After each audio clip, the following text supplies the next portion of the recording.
Good morning, everybody, and welcome on the sunrise safari here in the western fringes of the Sabi Sand Game Reserve, where we sit on Djuma quarantine clearings at the moment, and there's a little giraffe sleeping off the night, chewing her cud or his cud. I'm not sure if that's a him or a her, and the zebra waving its tail in the background, its impressive rump about to start glistening in the soon-to-rise African sun.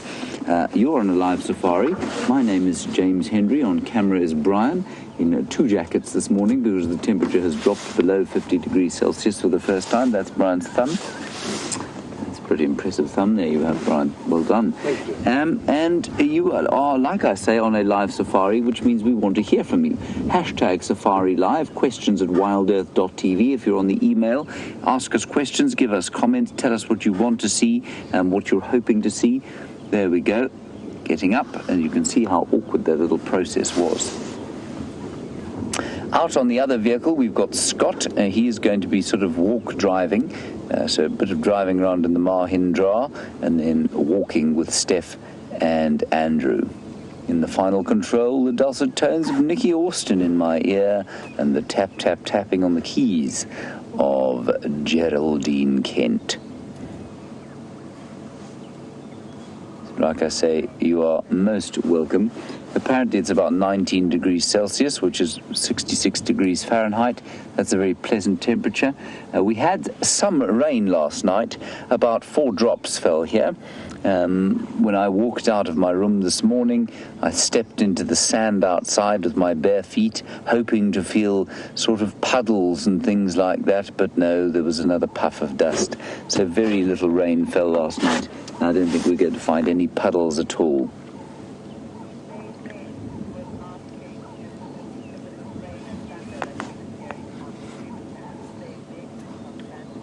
And Babette from Santa Fe, you obviously were watching the Djuma Dam cam during the course of the night, and you want to know if you heard thunder and heard rain. You did, definitely. Well, you certainly heard thunder. There was thunder, there was lightning, there was great promise. As I say, like politicians of this country, great promise, thunder and lightning, very little on the delivery front. There, I think, is the mother of this giraffe. Oh, she's just going behind the bush now, of course. She's behind that tree there that you can see.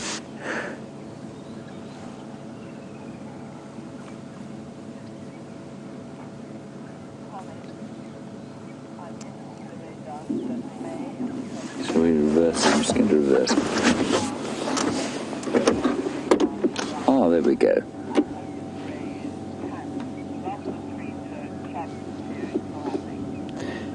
Thank you very much, Rame. Very kind comments on the rain dance that Brian and I did yesterday. That seemed to work. I think we might have to do another one at some stage.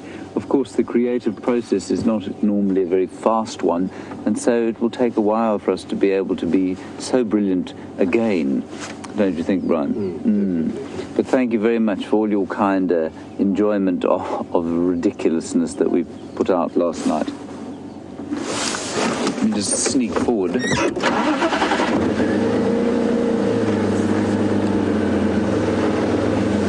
Thank you, Clown Sharon. You say that we are wonderfully insane. That's very nice. If you can be wonderfully insane, I'm glad that we are. And I mean, your Twitter handle is Clown Sharon, of course, so perhaps you were also a little on the less than sane front. Are those rocks or wildebeest?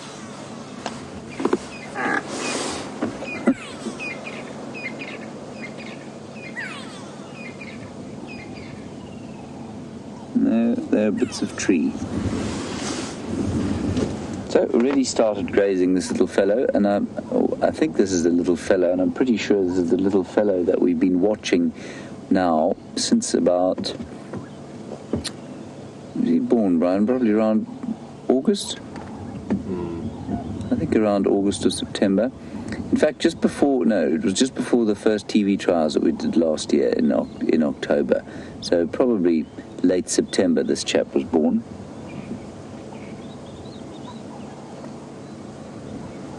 And so I'm pretty sure He's probably weaned completely by now. He will certainly be spending a lot of time with his mother still, but they stay more in visual contact, so he won't need to be quite so close to her at the moment because he's a bit bigger and he can see her.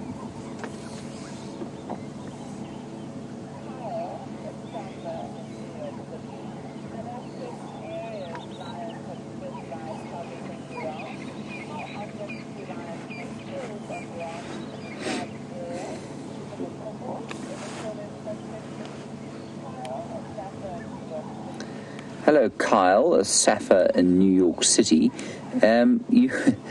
You want to know, I'm just laughing that you're a Safa in New York City. That must be quite a trial. Beautiful city, though, that it is. You want to know whether there are any prides in this area that specialize in giraffe killing. So you're obviously quite astute and you know about lions. Some prides absolutely do. I don't know of any at the moment in this particular area that are doing particularly specialist giraffe murdering. But certainly they are around, and you want to know if the Mapocho coalition used to kill giraffe. They did sometimes, and certainly when I was working at Ondolozi and the Mapocho were around, and the giraffe, they used to chase the giraffe down into the Sand River, and they'd slip and fall over and then find themselves devoured fairly quickly. But I haven't seen a giraffe kill here, I don't think. Brian, you must have seen them. You haven't? Okay, so lions here, not so much. I think there seems to be a great specialization in buffalo killing around here. I'm just going to go forward. I can hear a wildebeest calling, but I also want to show you the sunrise coming up the bar.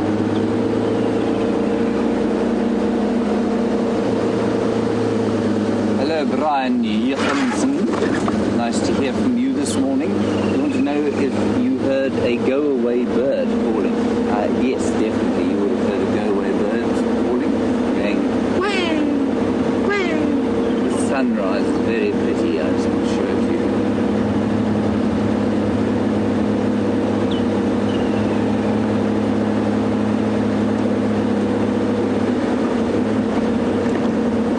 Apparently Scott has got a better view of the sunrise, so let's head across to him and get an update on what his plans are and a good look of the sun. See you just now.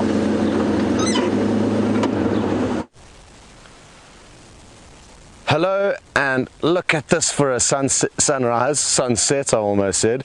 Been a shaky start to the morning for me.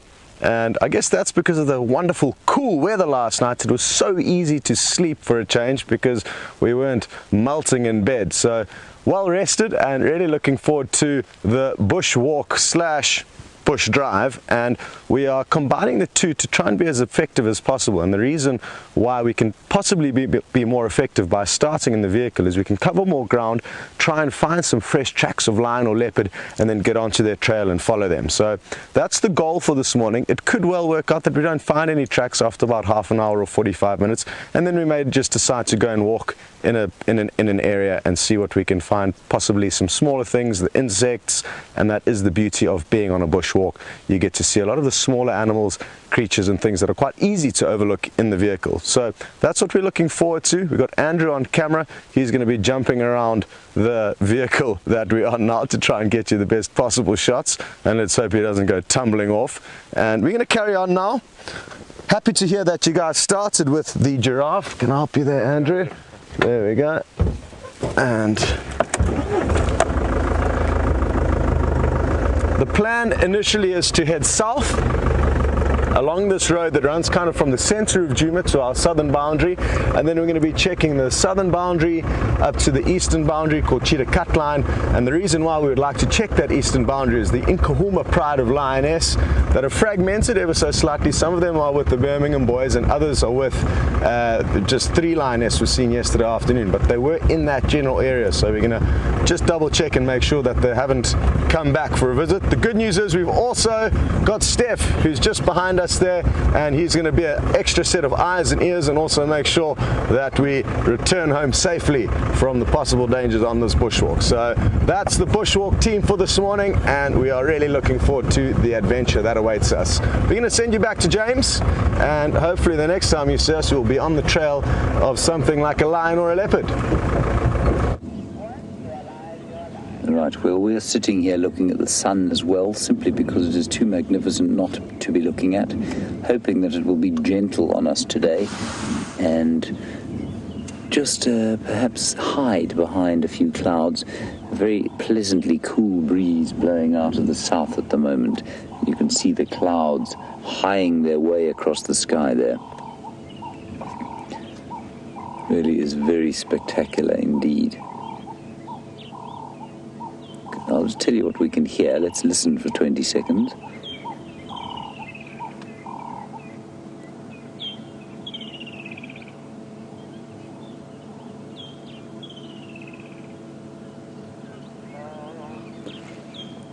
So, as per has been pretty normal at this, for the summer and the drought, not a very loud dawn chorus. A couple of doves, the ubiquitous woodland kingfisher, couple of grey-headed sparrows going choop, choop, choop, choop, choop, choop. Couple of francolins, but otherwise it's not what you'd expect of a kind of subtropical summer's morning. So definitely the drought taking its toll on the animals here, and I'm just looking at the ground around here and seeing how wet it is. I think we probably only got about 2 or 3 millimeters of rain last night, which is, an inch is 25 millimeters or 24.5 millimeters. So really not a lot of rain.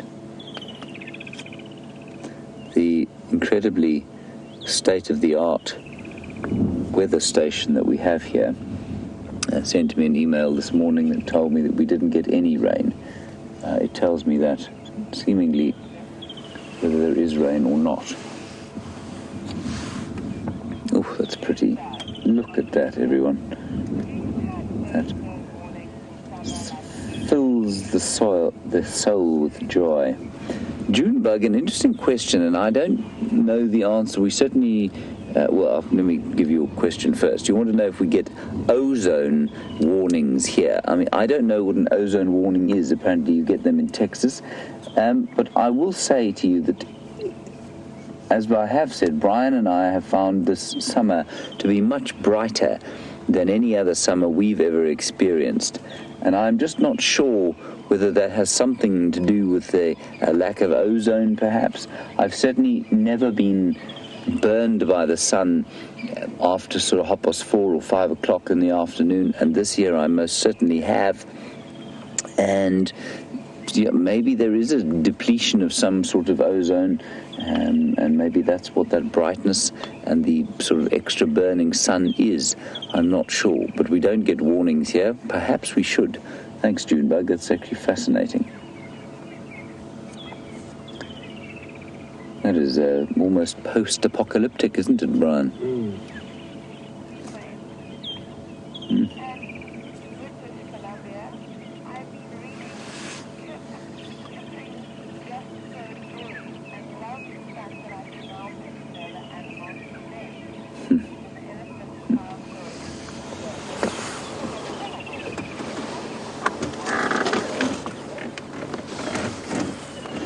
Annie, you're in British Columbia in Canada, and you've been reading Kipling, which everybody should do, I suppose, at least once in their lives.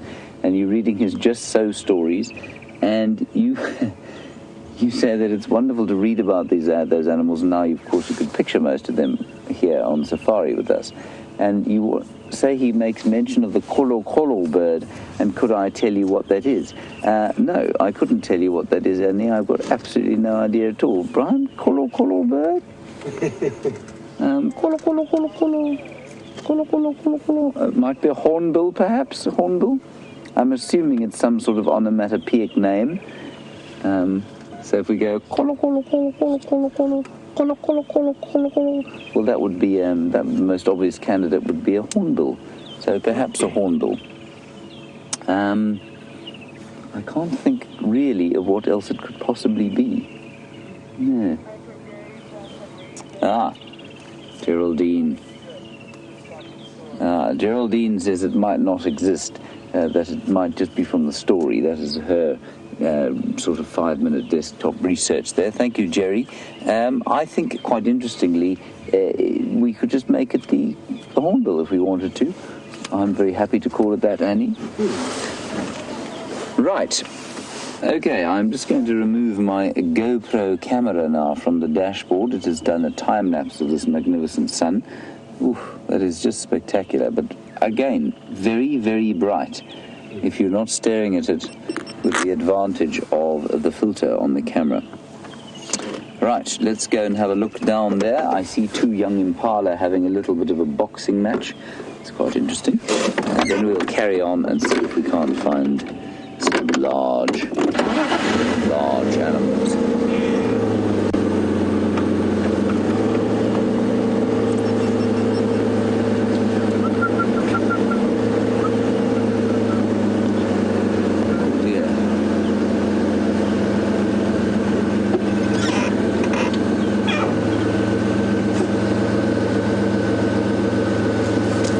Linda in New York. You want to know if my family ever watches the drives.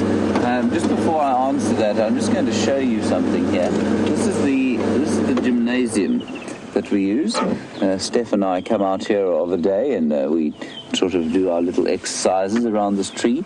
But it has been rubbed extensively by elephants since our last visit, and it smells quite strongly of elephant dung, urine around here. And so I'd really appreciate it if they didn't sort of leave the equipment around the place. They've rubbed on all the equipment. They've dropped bits of pieces of silver cluster leaf all over the gym floor. It's very unkind of them. Anyway, the silver cluster leaves are taking a bit of a hammering at the moment. Anyway, the question from Linda in New York is, do my family watch this very much, A, and B, what do they think of my antics? Well, first of all, they don't watch it a huge amount, mainly because the internet connection where they live in the Eastern Cape, this is my mother and father, doesn't work very well. My brother sometimes watches, I think, with his young nephew, and my sister is in England, and she does sometimes watch, but not religiously. As for my antics, I think that they're probably quite sick of them by now. They've had them since I was born, and so they kind of roll their eyes heavenward every so often. Here we have two of them having a little sparring match, one having his morning constitutional. It's quite interesting. I mean, we're in February, obviously. The rutting season will only probably start in about April, but these little chaps will just be testing each other out. They're certainly not going to be breeding this year. They're much too young for that. You can see two generations there. Those two are the same age. And just sorting out little dominance hierarchies, testing each other out like young teenagers. And those two are often... Oh, there's lots of boxing going on here. Let me try and roll forward. No, I think it doesn't roll. I don't want to frighten them. So there are 2-year-olds and 1-year-olds in this group, and they don't seem to be fighting intergenerationally. They're only fighting sort of within their own generation, within their own cohort. So those are 2-year-olds having a little box. I mean, that's vicious stuff, you know. I mean, I'm sure you can hear it. But the protection on the skull must be quite something.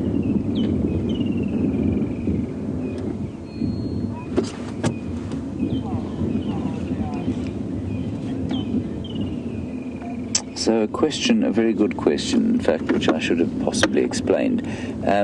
How do you tell what season they're from and how old they are. Well, I mean, the general thing is that once an impala is over 2, they've got those 2 sort of turns in their horns, like those 2 that you're looking at there. Now, those are not very big horns, and they're not very big impala, and so I'm guessing that they turn 2 in November. I think that's pretty accurate. The others, of course, the yearlings, don't have 2 turns in their horns, just that one sort of curve. The horns still curve towards each other.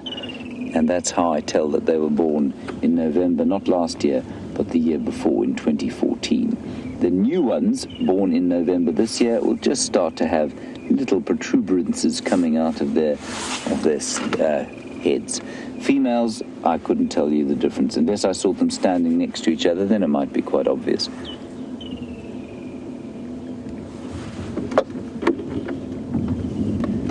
But I mean, that's quite an angry fight. And of course, as we go into the rut, which will probably begin, like I say, early in March, they start trying to sort each other out. And they'll only breed in May. Then the fights do become a lot more vicious than they are now.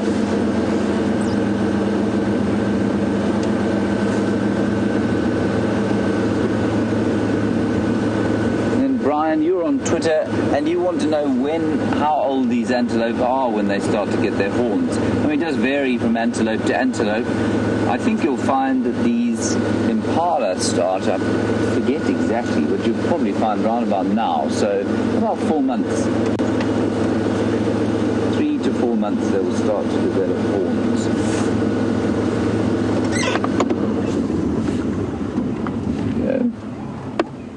That fence in the background leads to the final control and also the owner's pad, Yuri's pad. An inviting swimming pool that he has, not till this morning, but on a hot day. Not that I've ever swum there.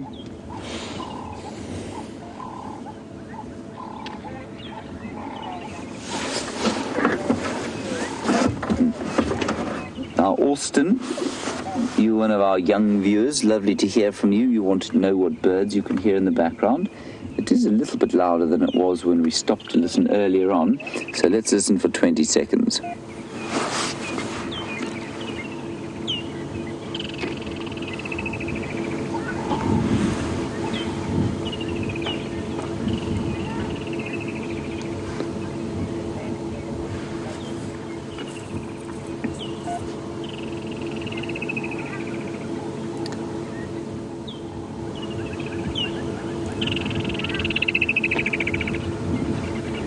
So birds you can hear, I suppose, would be the woodland kingfisher. You can hear it going, and one day they will disappear. One day, not too far from now, they will head back north, and then it will suddenly be silent. There we go, some hardy-dars. Well done, Brian.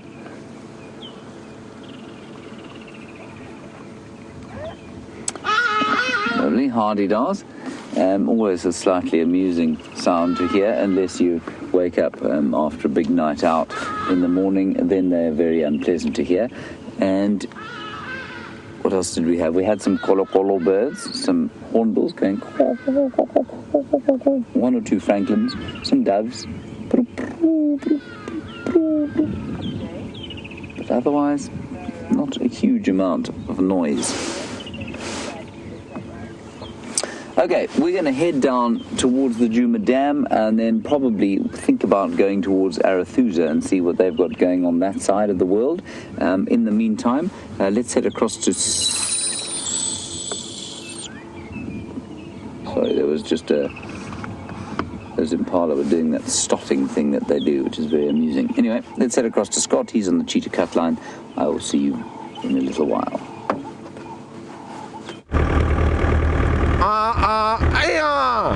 The hardy-dar, and I hope you enjoyed my impersonation of the needle-billed duck or hardy-dar.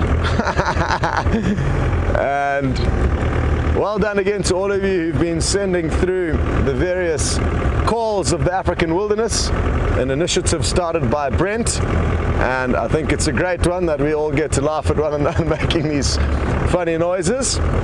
we thought we'd call you across to Cheetah Cutline. This is our eastern boundary. This is where we are hoping to find some tracks of the Nkuhumas lioness, and who knows, maybe even some of the Birmingham boys will follow them back to Djuma.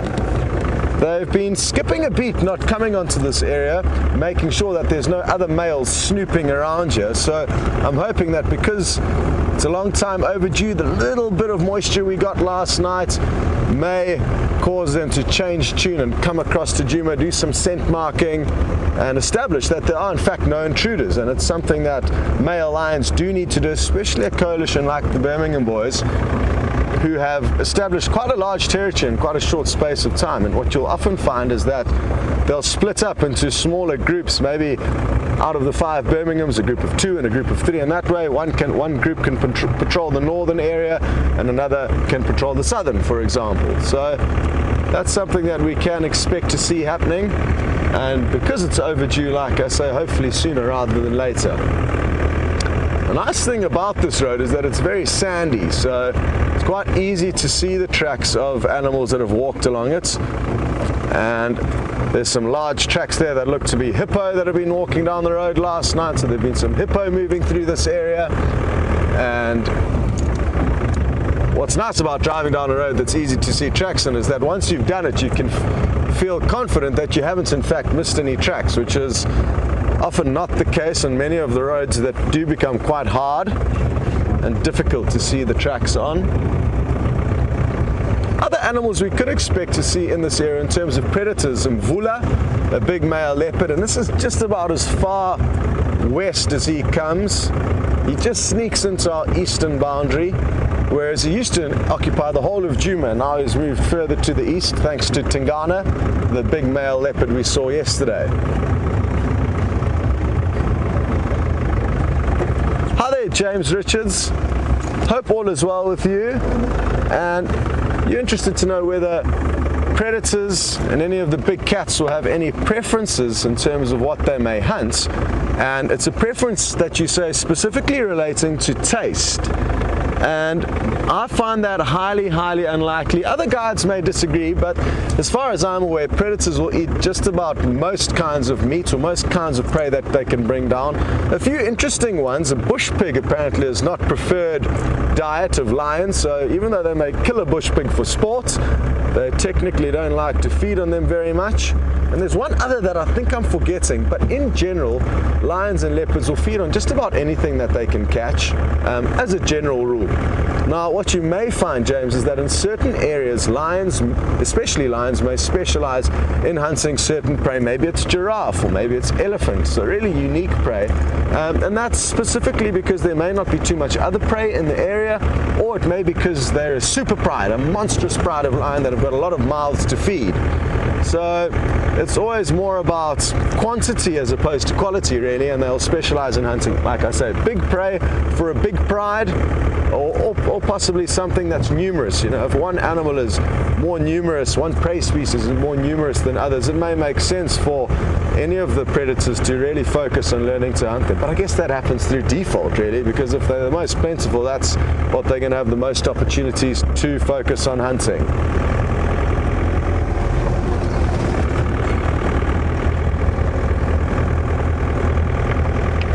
Now there are going to be, again, slight possible preferences and specialities of certain predators. We've noticed that Quarantine, a young male leopard, has become quite a professional kudu hunter. Now, whether that's through default or whether we've just got lucky enough to see him with those specific kills, I'm not too sure. But you might find that is a kind of prey species that's maybe a little bit big on average for leopard, but it's something that he's willing to take the risk on taking down.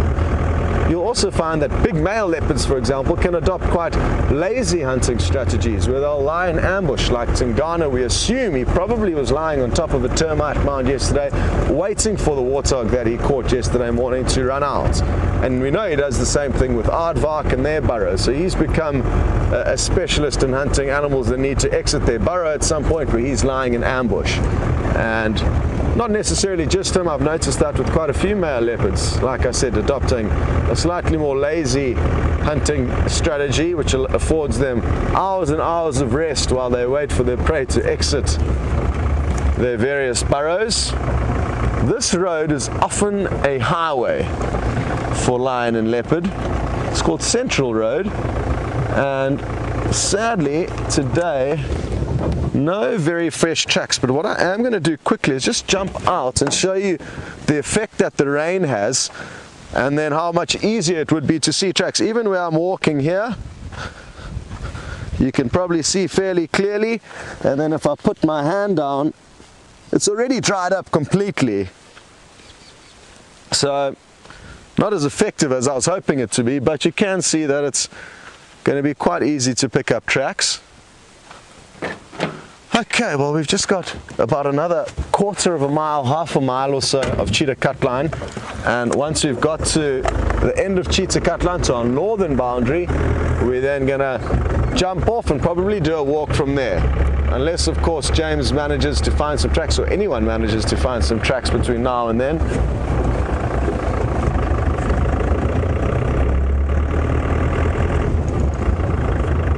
It's one thing that we haven't managed to do with you guys yet live is track down some lions on foot, so that's something that I'm really looking forward to doing, and it's going to happen one day. We've got leopard on foot. James had those wild dog on foot just the other day. It's just lion we're missing some sightings with.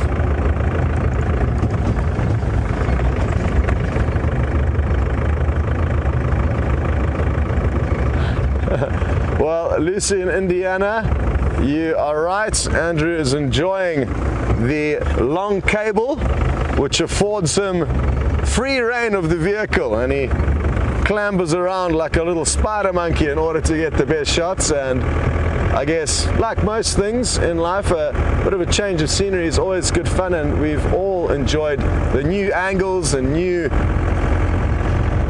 takes that you guys get from the vehicle. I think we are in luck here. Andrew, look down on your side of the vehicle there. What are those tracks? Not too sure. But yes, Lucy, you are spot on. I may have driven over all of the tracks. I know. It's just a hyena here that I can see.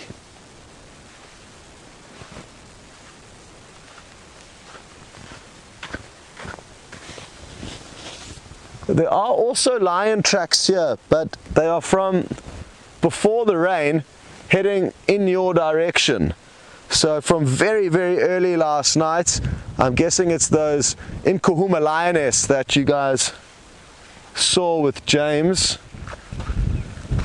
And even though these tracks aren't very clear, aren't very easy to see, I think we may jump off here and try and establish exactly where they've gone. So I think this may be the starting point of our walk, so we're going to need to send you back to James while we get rigged up and change Andrew's long cable to the short cable, which is better suited to the walk, and we'll give you an update as soon as we've worked out what's going on here.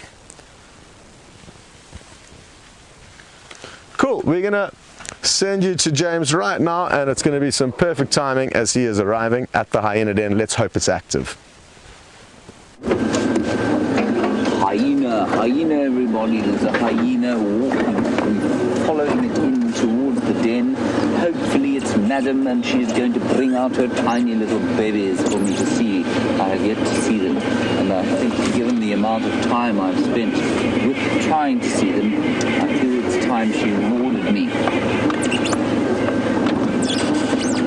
Maggie, I think you in Vancouver were wanting to know if there is any activity here. Well, there you may have just seen a hyena flitting across the front of the vehicle. I'm not sure if that flitting is a particularly good verb to describe a hyena.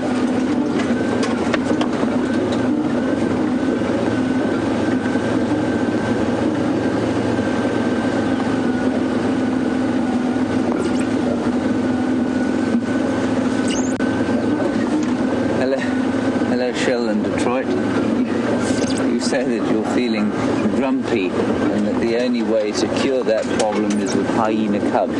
Well, I hope that you'll be smiling at the end of this.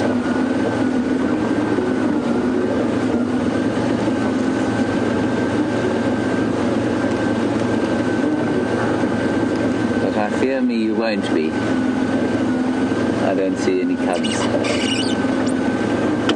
I don't see any adults. I see nothing but a termite mound.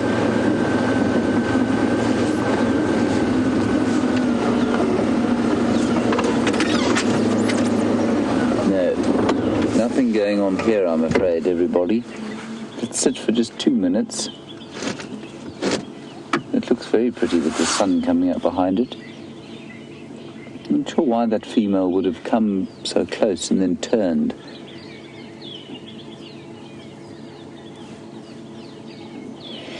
Lovely smell of petrichor here. Just infinitely better than the smell of hyena dung.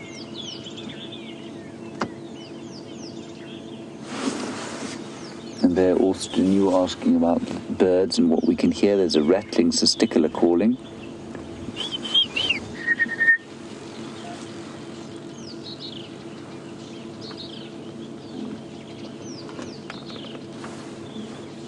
But not much in the way of hyenas here.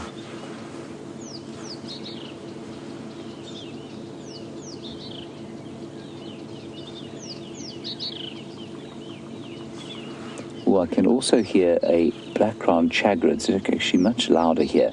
The black-crowned chagrin goes...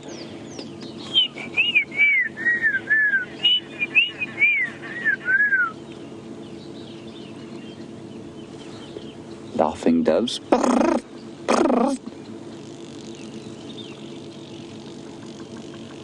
You might also be able to hear the tap-tap-tapping of a bearded woodpecker in the background.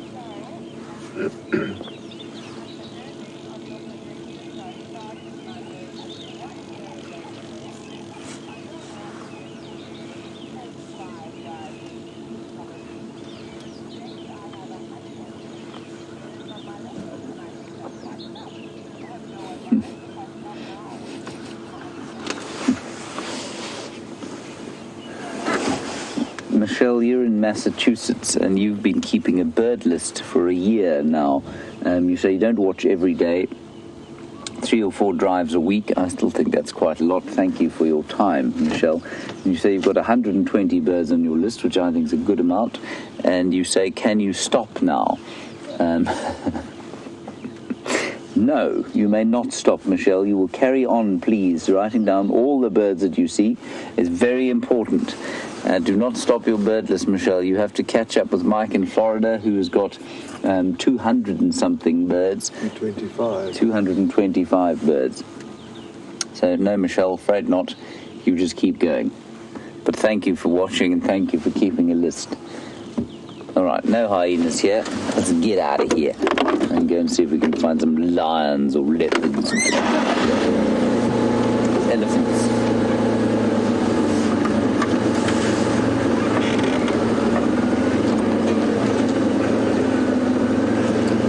Lucy, good question, and I actually thought about that. Any chance that the hyenas have moved to another den during the night? Yeah, there's a chance. I think it's unlikely.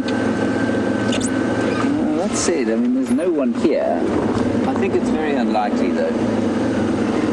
And that hyena, that adult did come down here and then sort of walk off, and I suspect it's probably just gone to sleep over there. Yeah, I'm going to say no, I don't think they have. It's not impossible, though, Lucy.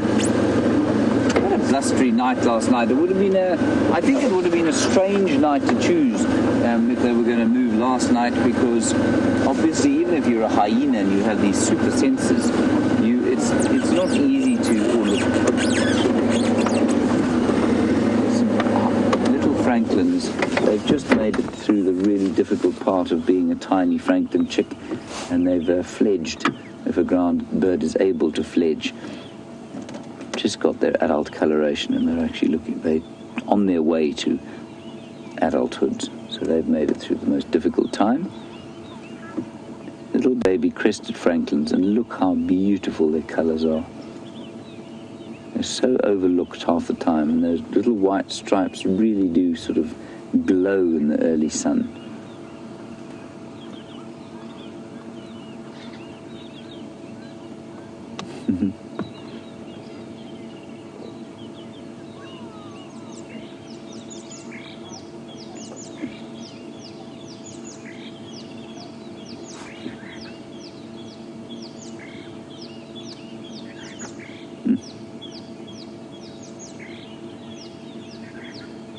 go and fosk about in elephant dung and around the grass, and they will look for seeds and insects. Mainly, probably, you know, they'll take whatever they can get at the moment. So few insects around because of the lack of rain, and so few seeds for the same reason. All right, Scott has got some pug marks that he'd like to show you, so let's head across to him, and I will see you hopefully with some tracks of my own in just a little while.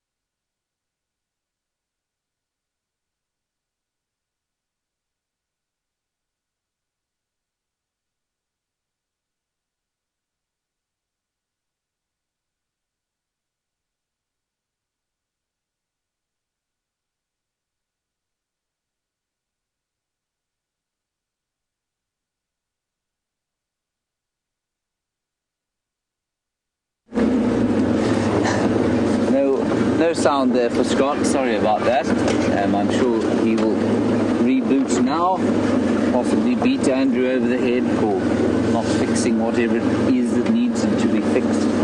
And we'll be back with you on Bushwalk soon. Pat did that to me the other day as well a few times while we were trying to watch wild dogs on foot. And it's actually quite amusing.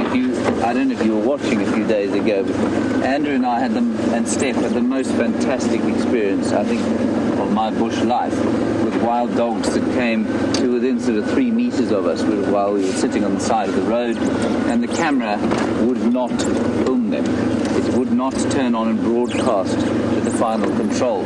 So while they were coming down the road, the dogs were coming down the road towards us, and Andrew was sat primed, ready to film them, and I was now playing techie, trying to fix the backpack and make sure that it worked. And I thought I'd been relatively controlled about this whole situation, and Andrew was recording onto the camera, but we couldn't get the picture out from the backpack to the final control and therefore to you. And on re-watching the footage when we got back home, rewatching the footage, it seemed that I hadn't been at all controlled, and we are certainly going to have to do some very serious editing of the sound if we ever put pictures of that thing out. The language I used was less than tasteful. But then, of course, as Scott's camera flicked onto us, I sat down and I was smiling and waving, because that's what you have to do. I was quite shocked at myself, actually.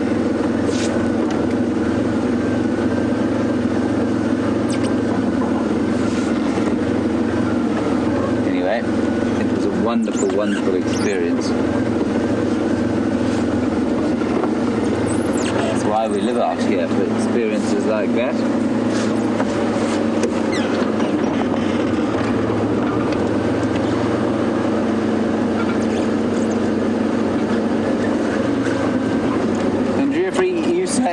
We may as well check the other dens to see if the hyenas have gone there. Yes, I think we will probably do that during the course of the day. I'm not sure I'm going to go there right now. It might be worth just finding out what's going on in Arathusa, I think, just in case there's something phenomenal. If there isn't, then I think we may come back and do precisely that.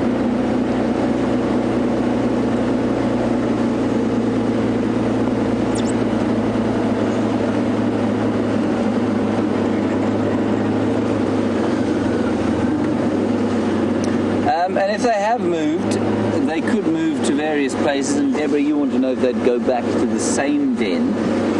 Deborah, normally they can go back to, they'll have a number of dens within their territories that they do reuse. So I know of at least 5 that we have around here, 6 actually, and they could use any of them.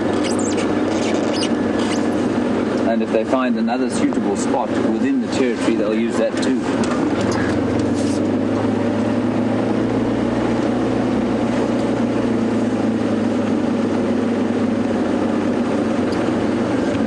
lions have gone. So let's go and get an update on Arethusa, see what's happening there, and then we'll come back. Gracious me, sorry about that. I thought I was being so careful.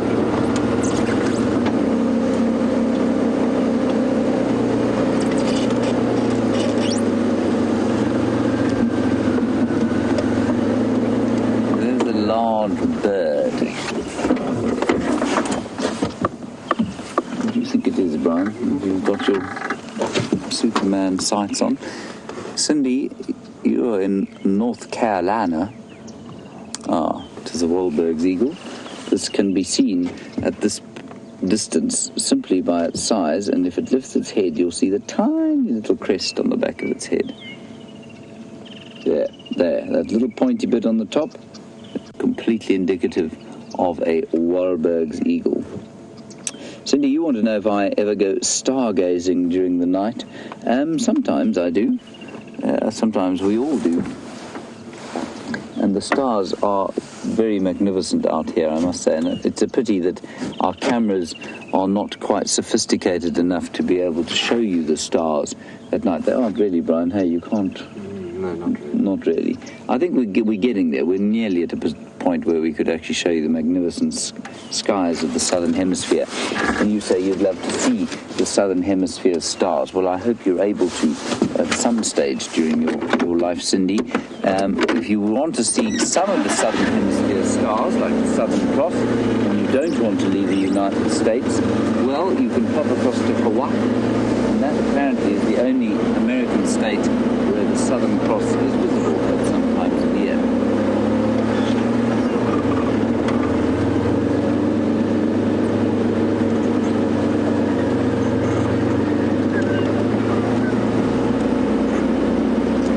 Right, we're now on the Biffles Hook cut line, so I'm going to drive quite slowly. This is our northern boundary for those of you who don't know, and so I'm going to drive gently along here and just see if there are any tracks. The freshness of the rain is quite nice in that any tracks that you do see are probably going to be fresh.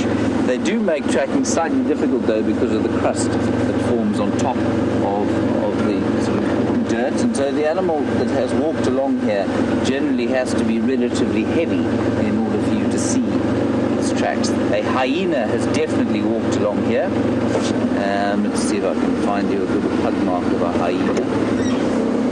There you can sort of see them walking along the side of the road there. Can you get them there, Brian? There, those are hyena tracks there that have walked along the side of the road. Not a great example. Where a better example I'll get out and show you nicely. Anyway.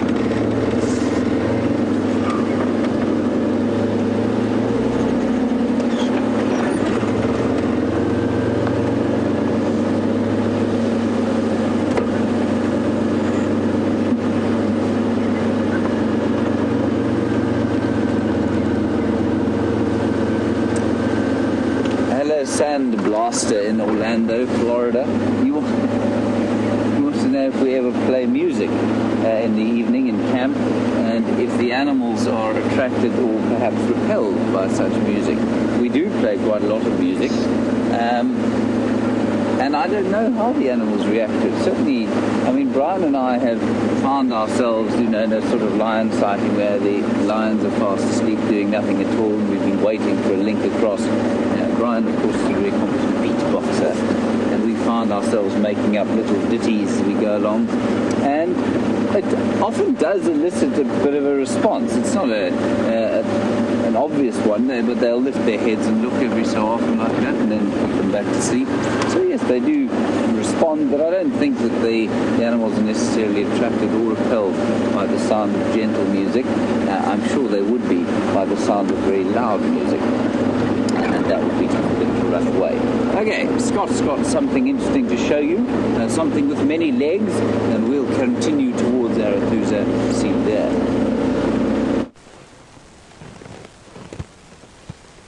Oh, how was that for timing? And I'm not too sure why it decided to curl up like that all of a sudden. Maybe it's because all of you guys joined us and a couple of thousand people made it get a little bit of stage fright.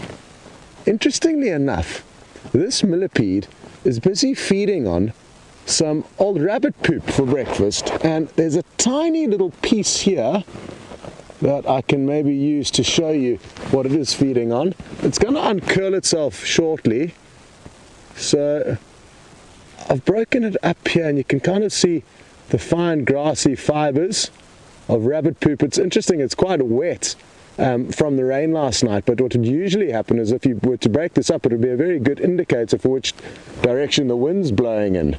But now it's not doing that because it's wet, of course. And it's almost come alive from that moisture. It's looking a little bit green, you could say. It's got its own little ball of rabbit dung that it's busy feeding on. And difficult to see now. I'm sure it's going to uncurl itself shortly. And that's their defense mechanism, along with the fact that they are laced with traces of a cyanide-like toxin that makes them very distasteful and poisonous, I guess, to most animals. But a few animals will feed on them, mainly scorpions and civets. And there you might be able to see its legs and its mouthpiece working that piece of rabbit dung. How incredible is this? And I guess with all of those legs, it's not very easy for you to see the dung, but it's in there and it's completely encased that little dropping. And a good example of how important all these smaller creatures are in the ecosystem, in the environment, for recycling nutrients back into the ecosystem. That little ball of rabbit dung would have, yes, eventually over time been weathered away and broken down and become reusable to the plants. We need to absorb all those nutrients back into the ecosystem. But what this decomposer is doing is it's simply speeding up that process, and it's making it a far more effective system. Let's just see if it doesn't uncurl itself now. I'm hoping you're going to see that little ball of rabbit dung. I've actually never seen them doing that, and it's quite an awesome thing to notice. It's a first for me, and now I know if I ever find a millipede that's looking a little bit hungry, rabbit dung is the way forward. Or maybe it's just a breakfast delicacy, who knows. Cool, well, we're going to carry on. Earlier, I couldn't explain to you what I was doing because there was no audio, but there were some lion tracks and it wasn't very clear to see them, and that's because the rain had fell on top of them and kind of diffused the crispness of them. But I did circle the pad, the toes, and they were heading in a southerly direction. We've searched around and couldn't work out whether they came onto Djuma or off Djuma, but we're going to walk around this general area and keep checking. I heard a squirrel alarm call just once though, up to our right, so I'm going to keep that in the memory bank. I'm not going to rush over there, because if they were lion or leopard, you'd probably find that the squirrel would continue to alarm call as opposed to just let off one call. More likely a once-off call will be for a bird of prey flying over, or possibly a false alarm. Good, now it's a little bit windy. I've got my ash bag out, and if any of you are joining for your first bushwalk, this is a very important tool that I like to use, and it just gives you an idea of where the wind's blowing. And obviously if you know which way the wind's blowing, you'll know where the animals will smell you before we see them or get close to them, and it's just a very important way of keeping safe. We're going to move slowly, stopping and listening, making sure we don't put any animals in a situation where they feel threatened, because both of the outcomes of that scenario would be something we don't want. They would either run away or run towards us.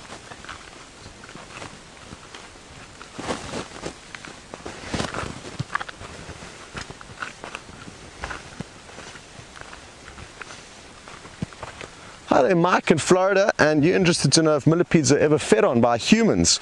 But like I said, because of those traces of cyanide within their bodily fluids, or cyanide-like toxin at least, they are poisonous to most creatures, and the only ones that I know of that can feed on them are scorpions, as well as the civet, the African civet, which is an animal that I don't think we've ever actually managed to show you on camera. They're highly nocturnal in this area.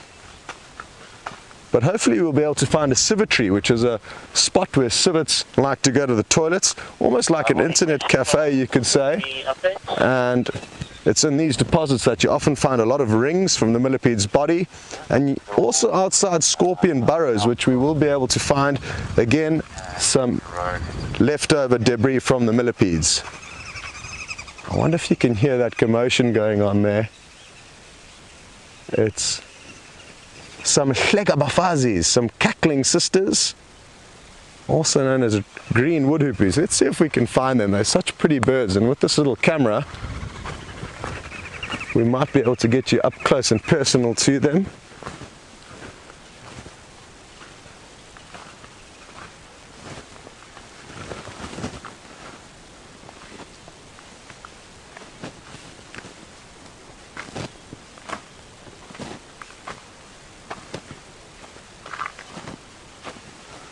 Now, I've been caught out and been a little bit naughty, and T. van Dijk, thank you for catching me out. I was saying rabbit poop.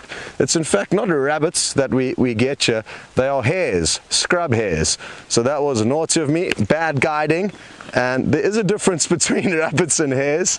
And the main differences are that rabbits live underground and in burrows, whereas hares live in small scrapes just hiding under bushes. That's one of the major differences. There are a couple of others, but I'll leave that for you guys to research. I think the cackling sisters may have dodged us and flown off. Haven't heard any further sign of them.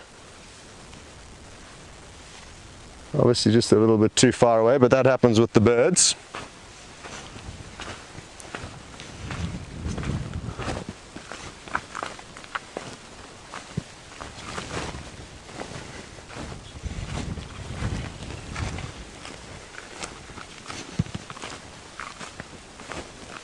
Hi there, Paul Rizzo, and while on the bushwalk, it's a great time to find the smaller things, and Paul's inquiring about golden orbweb spiders, and have we seen any? I think a handful may have been seen, Paul, but not nearly as many as last summer. Usually they're everywhere and they get really big. Legs and all, they're about that size, for those of you who don't know what a golden orbweb spider looks like. But I guess it's the drought conditions, less insects around, less favorable hunting conditions for the spiders, and maybe that's why we haven't been noticing. Maybe they haven't grown as quickly as they normally would. Obviously less prey, less food, and they do grow seasonally. So they'll hatch as eggs, tiny, in the beginning of the summer, and then slowly grow over time into a much bigger animal, depending again on how much food that they catch. Speaking of spiders, I can see a small little web here. And let's try and work out what's going on here. This looks like it could be a tent web spider of sorts, or maybe a crab spider, but I can't see where it is. I just want to see if I can't jiggle one of the branches, and maybe they sometimes hide under a leaf or two, but no evidence of where this one could be hiding. It may be where this little spider could be, but again, maybe just the wrong conditions for favorable spider viewing. But usually, Paul, there are golden orbwebs all over the shows. I'm not sure where they are. We saw a garden orbweb spider of a decent size a couple of months ago, and that kind of surprised me, because usually the garden orbweb spiders aren't as common as the golden orbweb spiders. So not too sure what's going on there, but I can strongly feel that it's got to do with the drought.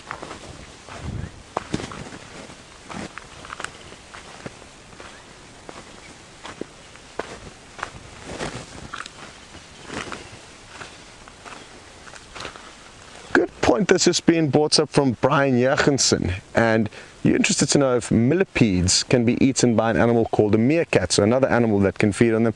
Quite possibly, but I haven't spent much time with meerkats. Andrew has though, and he is shaking his head this way.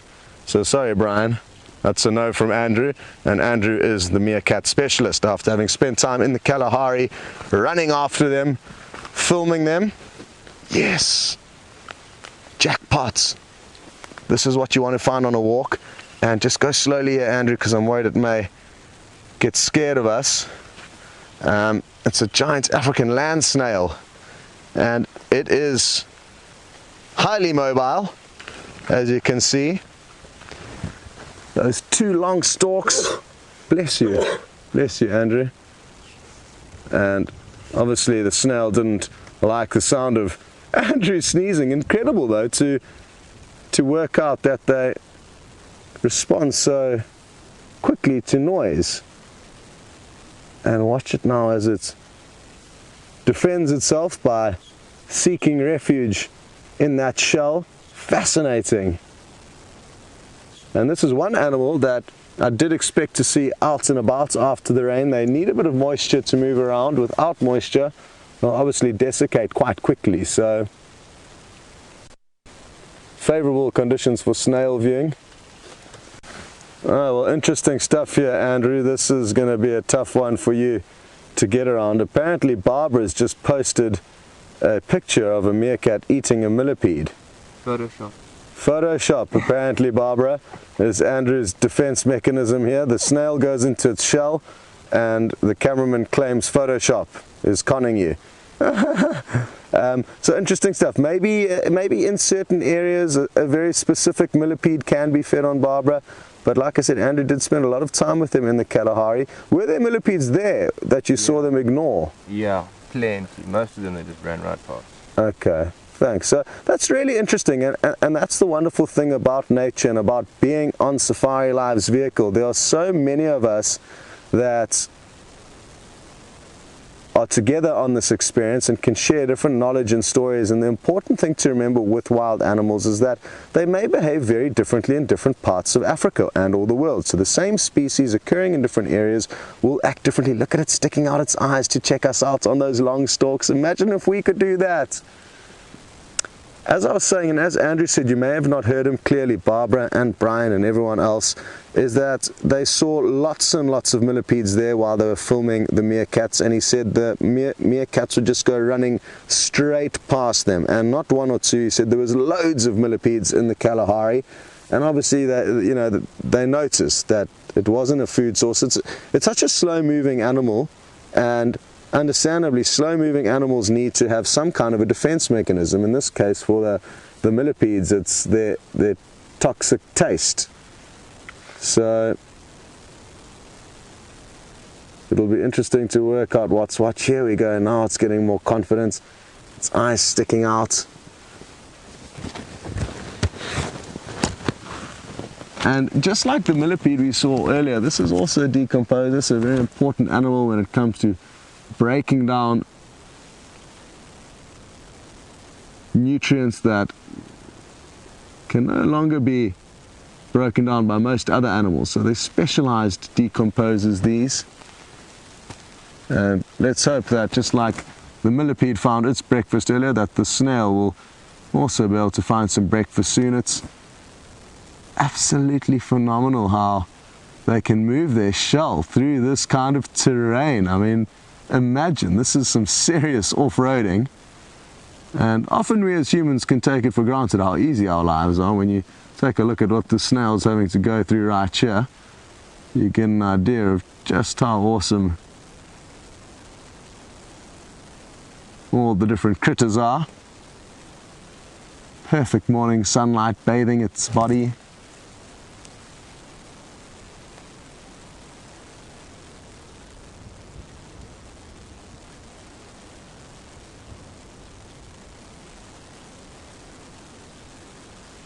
This is fantastic.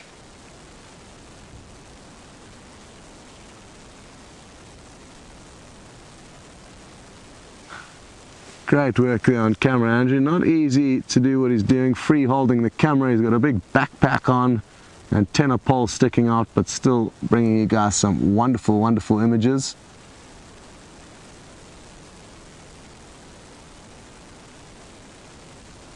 Okay, well, I think we can continue on now and see what else is lurking about here. I want to try and get onto Central Road, which is the road we checked a little bit earlier with you guys on the vehicle, and just see if we can't find any sign of where these lines may cross. It's so difficult to work out where they've been moving when they leave the roads, because the ground is often quite hard. So I want to check that road carefully, and hopefully we'll find some indications as to which direction they've moved in. We're going to send you back to James for an update on what he's up to, and catch up with you all a little bit later. Well, we haven't made it to Arathusa yet. We're sort of on our way still, but we stopped here next to some impala where the dawn chorus, well, it's not so much dawn anymore, but it's certainly a lot more lively.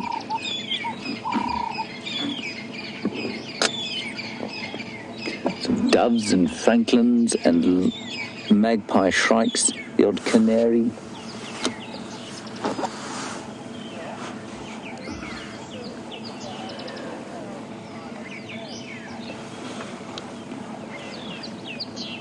Now, Chris, you're in New York, and you say you've just seen a picture of a female impala with horns. And how unusual is this? It's extremely unusual. It's not impossible. We had a question the other day about lionesses that have manes every so often, and that does happen, and probably about the same frequency with which impala females have horns. Brian, there's something on top of that tree there. There's the canary. It's a yellow-fronted canary, which I'm not sure you can actually see any yellow colour there, but beautiful yellow front, obviously, that's why it's called yellow-fronted, and yellow eye stripe, and then when it flies, this beautiful golden rump. But where it's sitting now, it looks fairly nondescript. On the ground there, looking for seeds. Don't know if you can see it there, Brian. We've lost it. You got him. Yeah.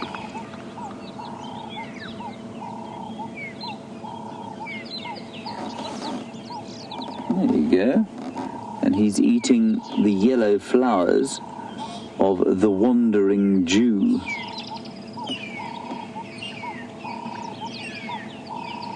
Commelina africana, I think that one is.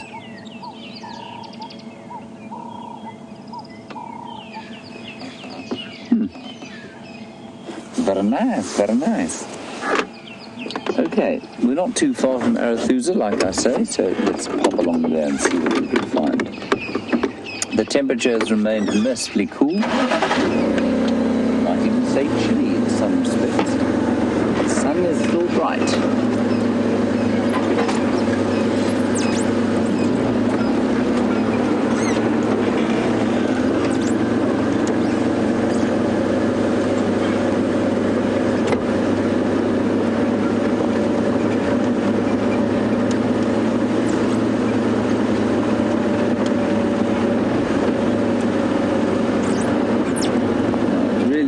Astonishing how bright the sun gets.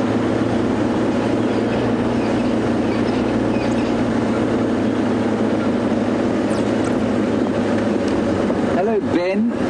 You are just 14 years old. And a very good question. You want to know if I've ever seen impala actually hurt each other. Ben, I can't remember a time where I've seen severe injury. I've definitely seen injuries as a result of fights, cut off horns. And I mean, there was that impala the other day, and I don't know if it's been seen for the last little while, with an eye that was sort of glassy and had definitely been hurt in a fight. So they can hurt each other, Ben. I've never seen a severe injury. The antelope out here that cause themselves the most harm during fights are out here in this particular area are probably waterbuck. Apparently they will regularly create a death when they have horrible fights. And obviously their horns are designed for stabbing as opposed to interlocking and moving. Whoops. Nearly a sidewall.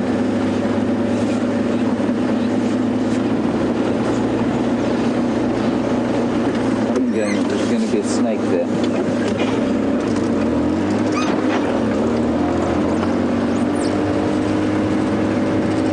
Some birds here shouting very loudly. An alarm calling it something. It's either a snake or maybe It's those mongoose there.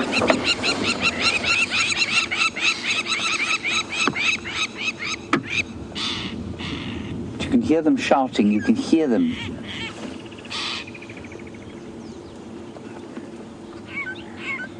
I don't know what's going on.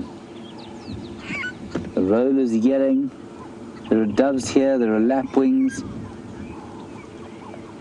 Magpie shrikes.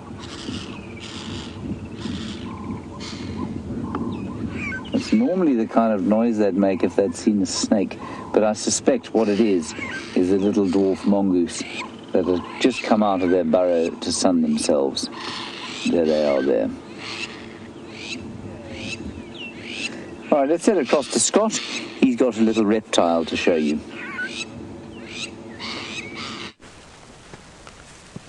Well, Angie in Wisconsin, you wouldn't believe how much luck we are in this morning.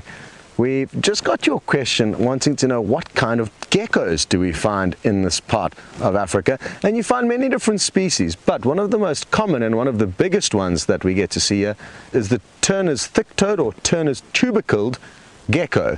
And you wouldn't believe it. There's one right here. I literally stopped in this spot to get my phone out to show you a picture of this gecko. Now Andrew's just getting into a spot there. It's just at the entrance to this little hole, and I don't know if it will help if I shine my flashlight on it.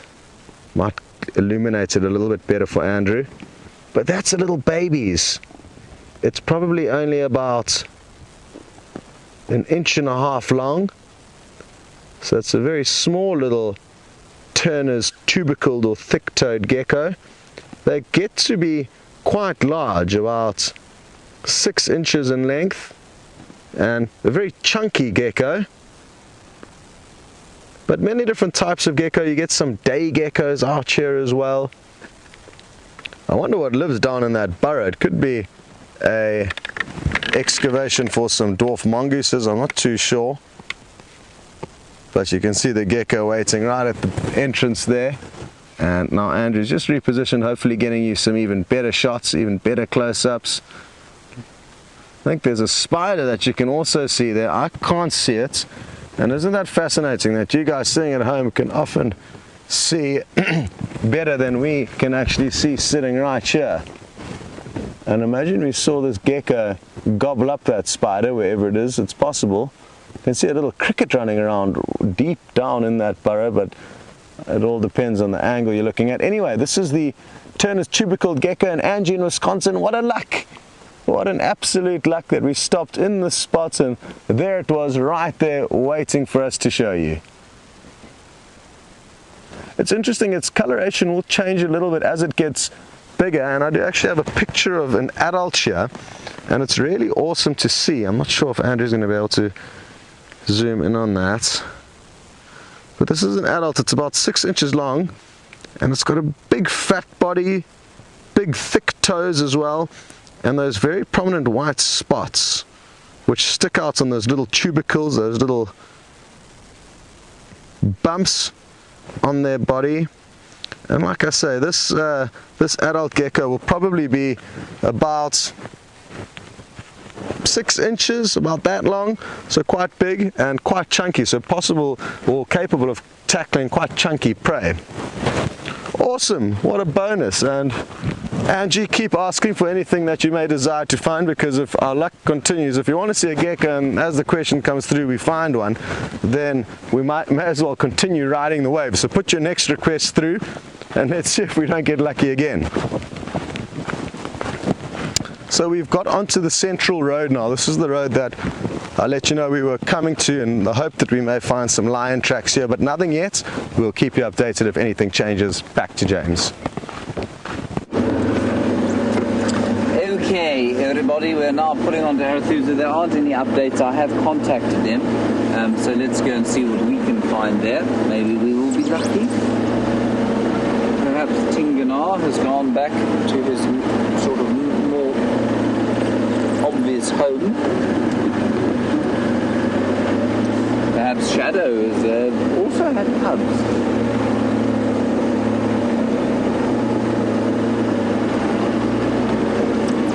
Hold on, tight. Lift your drinks off your laps, otherwise you will spill them as we go over these bumps.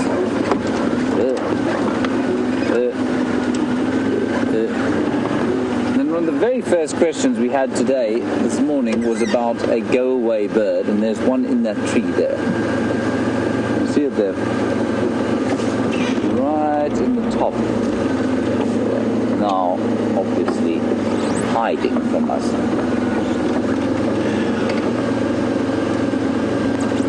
There's a very strong smell of water back around here. No, I can definitely find you a better go-away bird than that.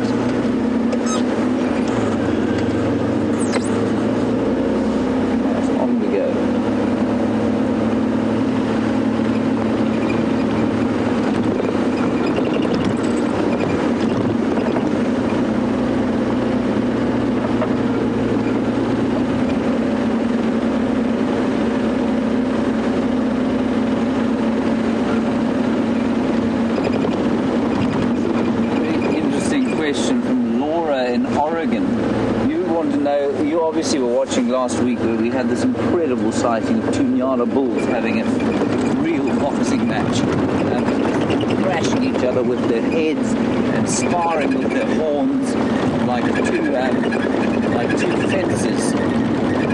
And this chap was parked in a particularly ridiculous spot. It's the only spot I need to go.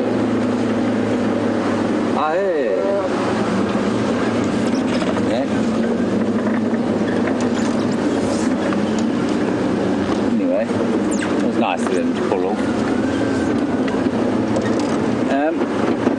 And Laura, you say, how is it that during that fight, those Nyala didn't trip? Well, I think they did a little bit. Certainly the ones that were going backwards tripped every so often. But, you know, they are so fast, and their reaction speed is so high that, you know, even if they do sort of trip a little bit, they're never going to fall over. I mean, they'd really have to fall over a very large log in order for them to trip over properly. So I think you'd find that the sensitivity in their feet and their movements is such that they're just able to avoid tripping far more than, say, you or I would be. And you can see my face screwing up as I turn to look at you because, yeah, that sun has just gone, it's gone white hot already. Not in terms of the heat it's giving, but in terms of the light.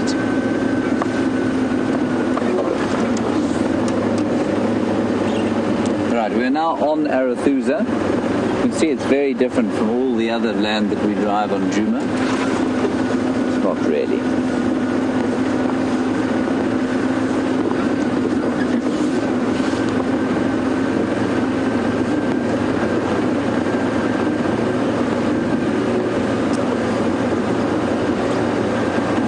Kate in San Francisco.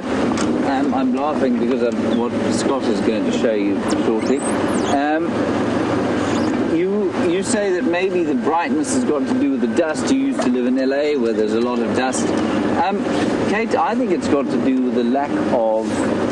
There's not as much dust as there would be in winter here because the wind hasn't been blowing around, and I also think there's very little moisture in the air at the moment, and I think that's not diffusing the light, and I think that's why it seems to be so bright all the time. Okay, let's head across to Scott. He's got a small arachnid disease-bearing version thereof to show you. I'm going to continue into Arathusa. Well, we are hoping that you guys can see this tiny little pepper tick crawling around on my fingers here. It is minute, and it's just on the edge of that shadow. Here we go, it's heading towards the stick. It's coming straight towards the end of the stick. It is minute, and this is called a pepper tick. We were just talking about them yesterday. I hope you guys have managed to get a little glimpse of it. But if you haven't, that emphasizes how small they are. And that's what we're trying to show you. Just how minute this little arachnid is. These are terrible. And Steph has been attacked by them. He's obviously walked through a nest of these pepper ticks. The interesting thing is they find Steph particularly tasty, and he often gets attacked more heavily than the rest of us do, so it's always nice to have him on a walk because it allows the pepper ticks to focus on him and not us. And this was a kind donation from Steph, from him to you, and there it goes. It's off me. He actually put, oh, there's another one crawling around my hand here. He gave me a few different specimens, but I'm going to try and make sure that all of them are off me because they have got the most terrible little bites, and you only really realize that they're onto you once they've started biting you, and they can be sometimes 30, 40, 50 of them that latch onto you, and they basically leave you with the bite that itches for 2 or 3 days, and it's super itchy that you scratch until usually drawing blood and taking the head off that little bite. So not a good one to be bitten by. And like I said, that's the joy of having Steph around on these bushwalks. They tend to target him and not us. But I did get caught out just the other day. I had about 50 of them on my legs all the way up to my stomach. And because they're so small, that's the other catch, is that they're hard to pluck off because you can hardly see the things. The pepper tick, and we were just speaking about them yesterday. I would prefer to be taken by a big tick than one of those little ones.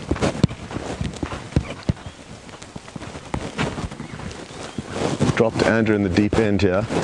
There's woodlands kingfisher, if you got it there.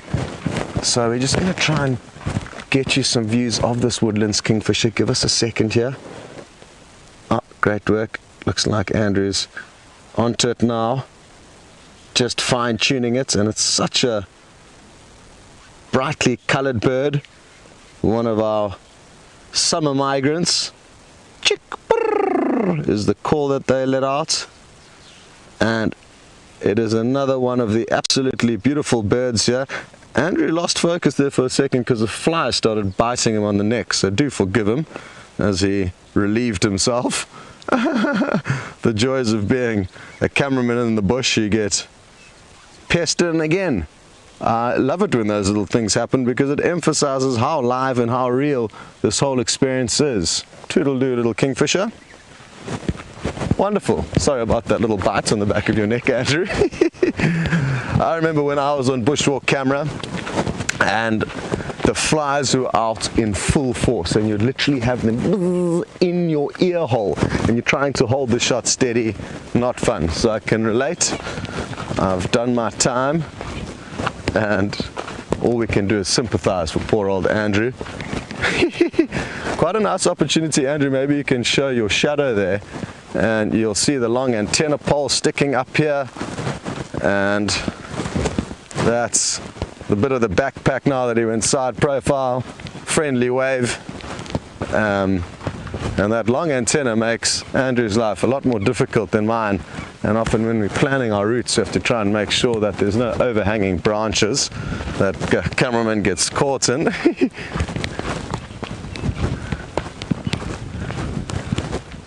Ah, Liz in Wisconsin, you would like to know a little bit more about exactly what I said with that little arachnid, and that was the word I used. It's not a spider, but it is an arachnid. So it's got 8 legs, and therefore it's not an insect, as are all the ticks. And not all arachnids are actually spiders. You get some scorpions, which are also arachnids, so quite a few 8-legged insect-like animals, of which the tick is one.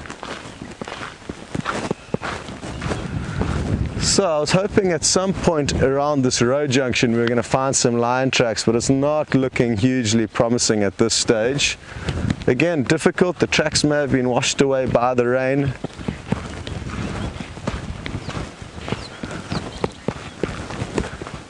Ah, Angie, who I asked to send through her next request after the freaky gecko sighting that we've just had, freakishly lucky gecko sighting we had rather. And your next request, Angie, is a snake, and I could think of nothing better than finding, so thank you for asking for that. Let's hope though that your requests come true. We'll be searching high and low and doing our best to find you that snake, but while we do that, we're going to send you back to James. Well, that's a turn up for the books, everyone. A young elephant bull here on Arethusa. And the most notable thing about him at the moment is that sort of weeping coming out of his temporal gland that's leaked almost into his mouth. So he's obviously a little bit stressed about something. We have no idea at this stage what it is. And there's just a huge amount of liquid there that's come out of that temporal gland. Now, you will drive around with various guides around the place, and those who shouldn't perhaps be seeking other employment will tell you, and there are many of them, will tell you that that is a sign of must. And it isn't. It can be. It's a sign of some kind of stress. And a young bull like this, well, it's possible that it's must, that he could be coming into must, but it's more likely that it's some kind of stress to do with the drought. He's a young bull, perhaps he's been chased around a bit by an older bull, perhaps he's just been kicked out of the herd by his mother, and he's feeling lonely and vulnerable on his own, but some kind of stress has caused that streaming from his temporal gland, and he's enjoying a breakfast of Ziziphus mucronata, or the buffalo thorn.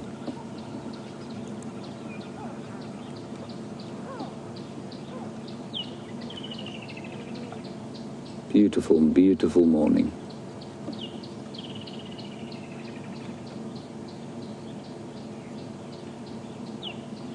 Kingfishers calling, and you can possibly hear that choop, choop, choop, choop, choop, choop, choop, choop behind us of the tawny-flanked prinia. But otherwise, it is the most peaceful kind of a day.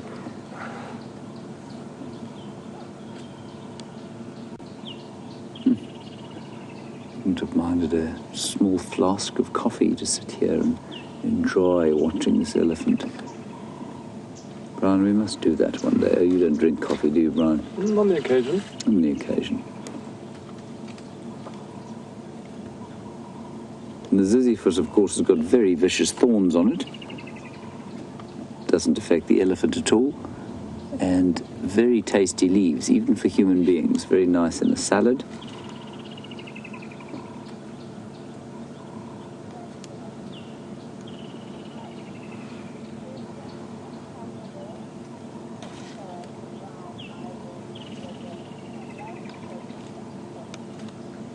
Oh, and then yesterday I was in the process of showing you a brown ivory tree when I think Scott found something, so we had to go quickly across to him. Oh, he was with Tingana, that's right. Tingana was about to leap upon a kudu's back.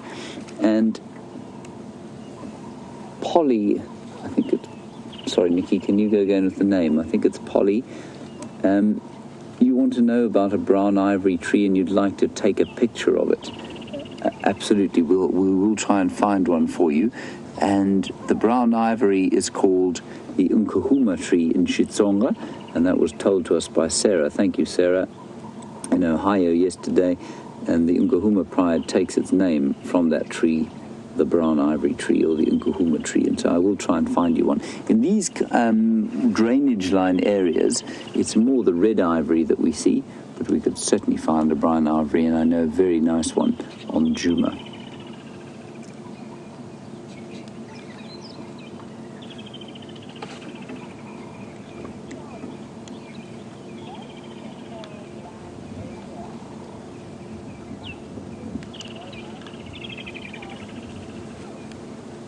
A very interesting question from Tom. We are just struggling a little bit with the final control communications because we're in a hole here in Arethusa. Tom, I'm not sure where you are, but you want to know if the odour or scent coming off the secretion on the gland there from that elephant changes dependent on whether he's in must or not. I don't think so, Tom. I think you'll find a gland that's fairly specific in the hormone that it produces.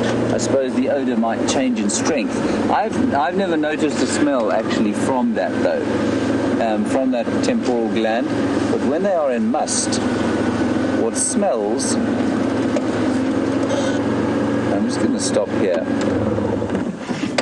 What smells, Tom, is the secretion coming from the penis, which is a very smelly kind of green urine, thick, greasy urine, and that smells very strong.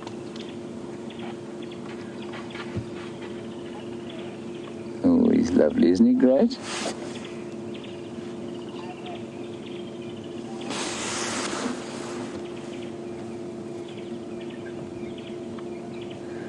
All right, Scott and Andrew apparently have something jumping to show you, so let's go across there and hopefully this elephant will still be here. So we've just stumbled upon this elegant grasshopper, and we've decided to count the colors with you guys because it has got so many awesome colors on it. It's fascinating. So let's start on the antenna. Orange, black, white on the face. Can we call those eyes red? I think yes, for this exercise we can. That's 4. Greenish color on the back of its head. I'm going to just try and tilt it across to you a little bit. But it does have a greenish coloration towards the back of its head. That's 5. Yellow also in that same area, 6. Blue, 7. So I've counted 7 colors. There may be a few more, and isn't it the most remarkable looking insect? What I love about them as well, and most grasshoppers, is that they've got these little spines on the back of their jumping legs, and this is where their kind of defense comes in. I guess it's defense as well as purchase. When jumping out of long grass, it'll give them a little bit of extra grip. But if any little predators latch onto them, they can kick out with these powerful back legs, and you may notice the little spines on this bottom ridge here, where I'm pointing with the stick. Thankfully, they are not causing too much trouble in this area. Look at it trying to hide from Andrew. Are you camera shy, little grasshopper? I think it might be, but you must be getting some good views from wherever you are, but it definitely seems to be dodging Andrew. Well, from the smaller things on ground level, back to James with those elephants. So, the elephant has now crossed the drainage line, thankfully still with us, and he's now feeding on something called no, it's not. What is this tree? It's a Gruvia flavescens, or I always forget what the common names of these raisins are. Raisin bush, yes, but which raisin bush? That's the thing. I think it's sandpaper raisin, that's right. It's a sandpaper raisin. It's got a very sort of rough leaf.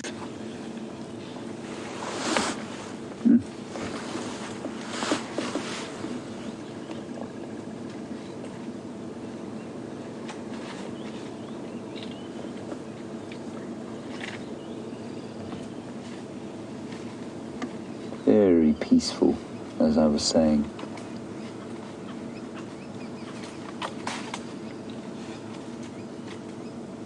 He's just picking out the little bits of the tree that he wants.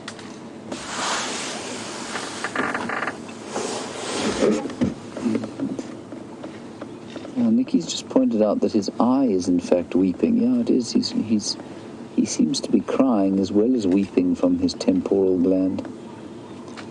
I don't know if that's got any emotional significance, or if it's just perhaps he spiked himself in the eye with the tree. I think that's the most likely.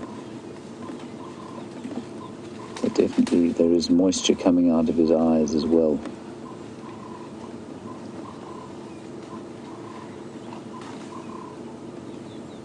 Isn't the colour in this drainage line, and the shade of the deep green and the lovely sun lovely-ish sun flowing through here. It's just a wonderful kind of light at this time of the morning.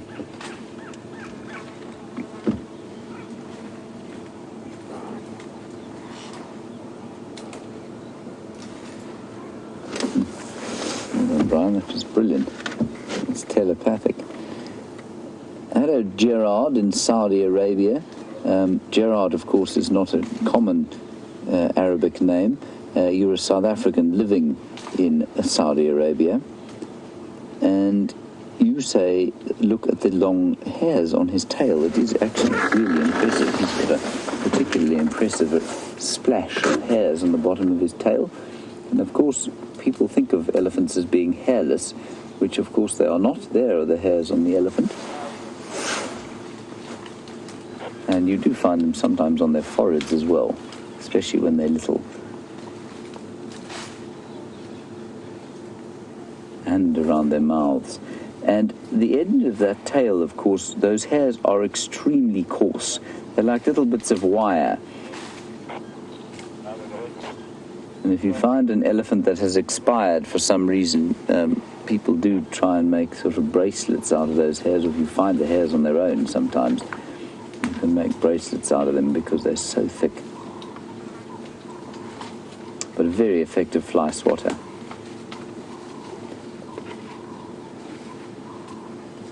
How dexterously he walks over that log.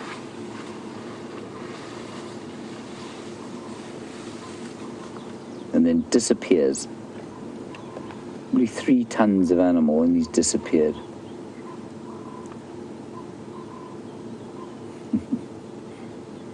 Just here, he's just trying to listen to us. He's trying to see what we want, deciding whether he's safe enough to stay in this area and continue to eat here. So he's just having a smell and a look at us. He's probably about 15 meters from us, 45 feet or so.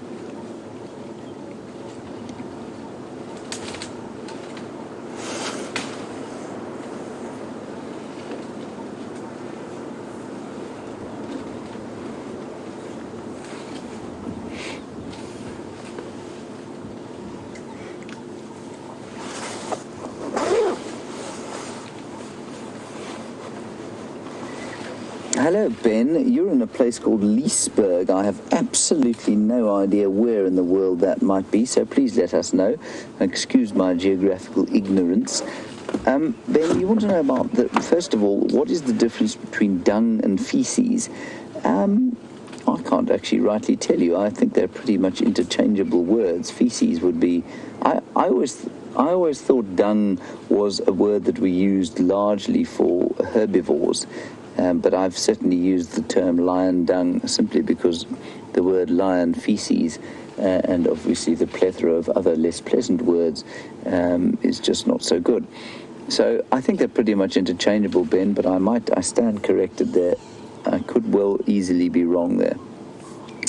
Right, so I would just use them interchangeably. Then you want to know, as for the eating of dung, why do animals do it? Is it purely for nutrition or there are other reasons?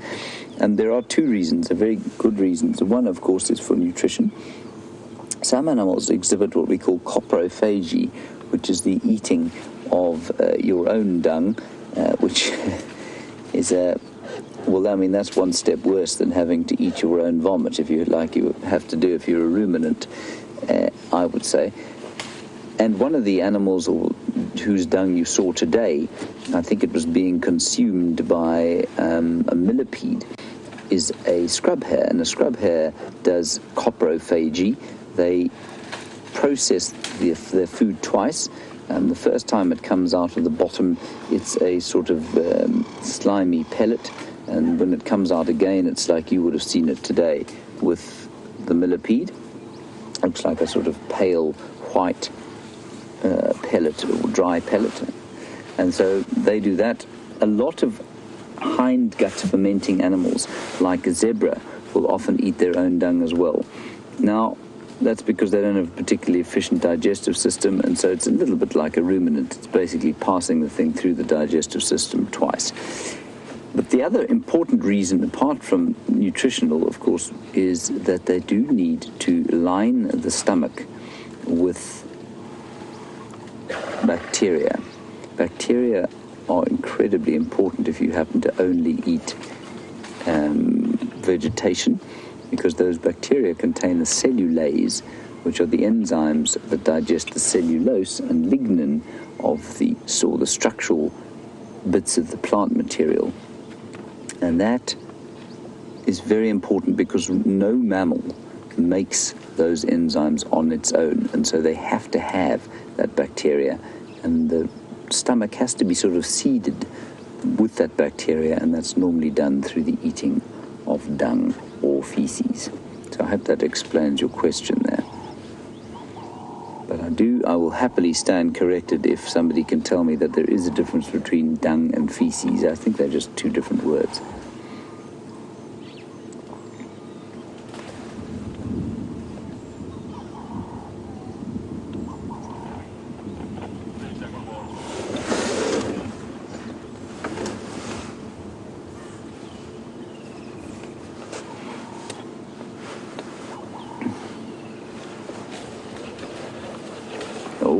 hello, big boy. Isn't this spectacular? Now what he's doing here is just he wants to eat something here, and so he's getting close simply to say to us, you know, I'm big and I'm strong, so don't come any closer, but I'm okay with you here, I'm comfortable. Now he's only about 10 meters from us, or 30 feet. Now Gilly in Milwaukee, you want to know if that was a raisin bush that we saw or a resin bush. It's raisin as in raisin, sultana, dried grape.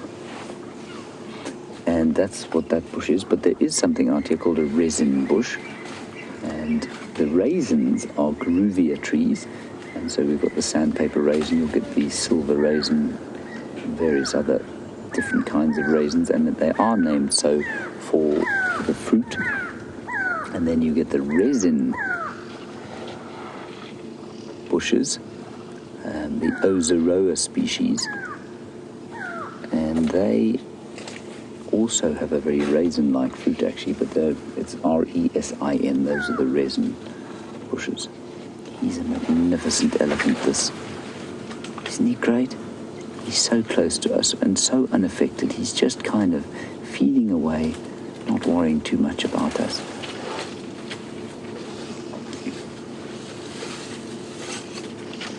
And he stands roughly at this stage at the shoulder, I'd say about 10 feet. So, I mean, he's, well, maybe 9 feet. He's very tall. He's a very large animal.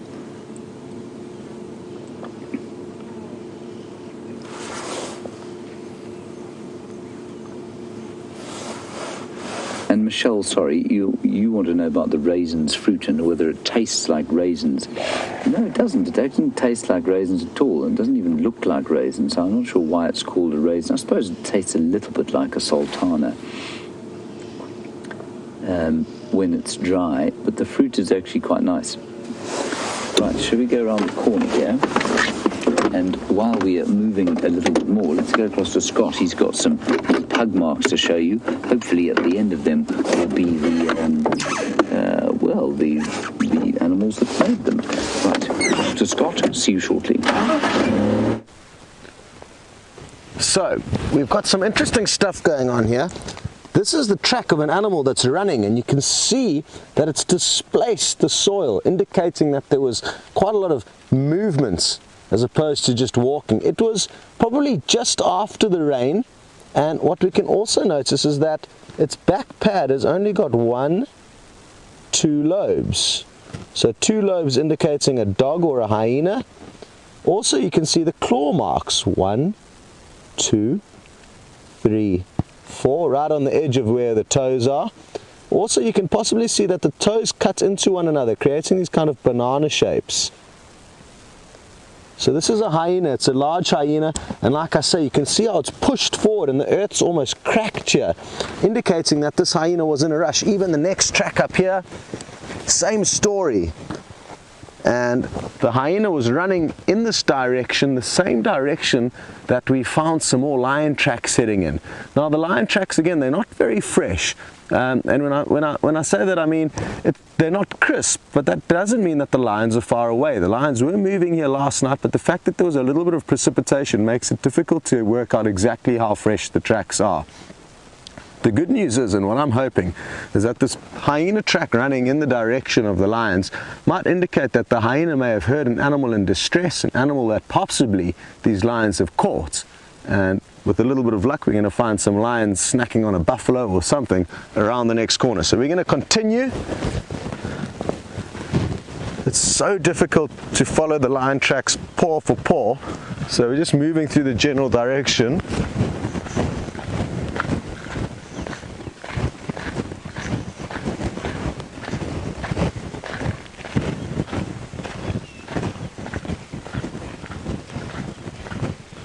Hi there, Joe, and you would like to know if we've ever driven along Drakensberg Road, and this is actually the road that we are on right now. We've just veered off, so this is Drakensberg Road, and the good news is that we found the lion tracks again. Not easy to see, and again they've been kind of their crispness has been diffused from the rain. But 1, 2, 3, 4 toes, 3 lobes on the back pad. Not easy to see, but heading down in this direction, again the same direction that the hyena is running, and the hyena is running down on the left hand side of the road over here. So that's that.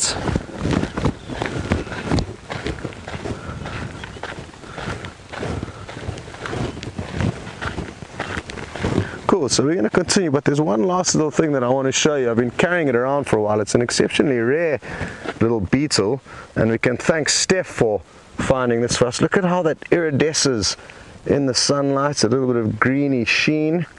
And this is called a tortoise shell beetle. And there are the little legs, almost like a kind of horseshoe crab, which some of you may be aware of. And I'm just going to put it back onto, let me show you the shell one last time, though you didn't get a good look at that. Let's get the sun on the right side. And now you may be able to see that sheen and iridescence.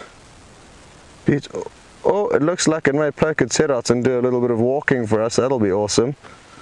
But another little interesting critter. There's not too much known about these little beetles, but like I said, Steph is a master of not only the big things in the bush, but a lot of the smaller things, and often comes to us while we are on bushwalk with these little gems, such as this, the tortoise shell beetle. Beautiful green iridescent sheen there. Good, so I'm going to put it back in the bush so it can carry on doing what tortoise shell beetles do. There we go. Look at it moving. It moved just temporarily there, but it's latched on with its legs, so let's leave it to its own devices. Very good. And send you back to James, who I'm hoping is still with that elephant. Here's one line track going back. Here are the toes. 1, 2, 3, 4. The back pad over here, going back in the opposite direction. So we're going to have to spend some time here trying to work out what exactly these lines have decided to do. In the meantime, back to James.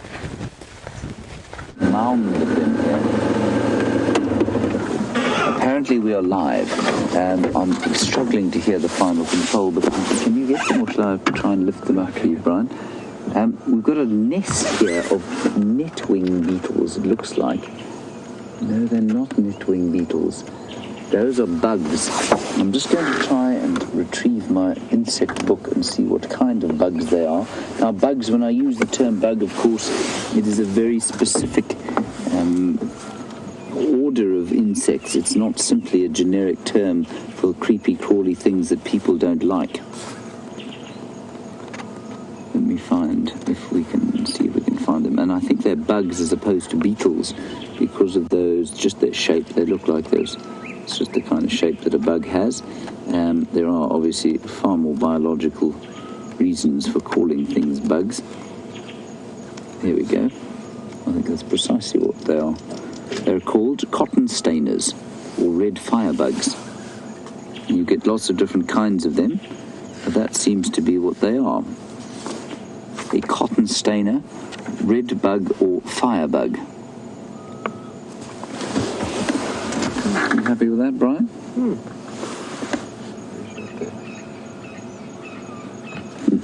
I will tell you about their biology now, if you like. There they are in the book.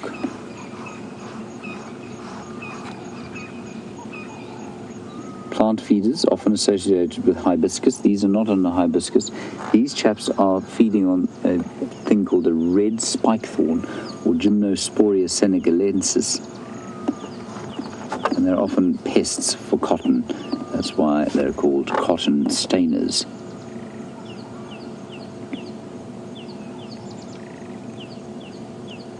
And the nymphs, okay, so if you're a beetle and you're immature, you have a larva, or same as if you are a caterpillar, or if you're a butterfly as a caterpillar, you're the larva of a caterpillar, and you have what we call a hollow metabolic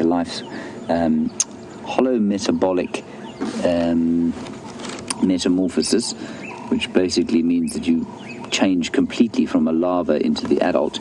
These bugs have got a hemi-metabolic life cycle, and That means that the nymphs or youngsters, these are definitely youngsters, resemble the adults. They're just slightly smaller versions of the adults, and often they are found together. They're quite gregarious, where the adults will not be. So that's quite interesting.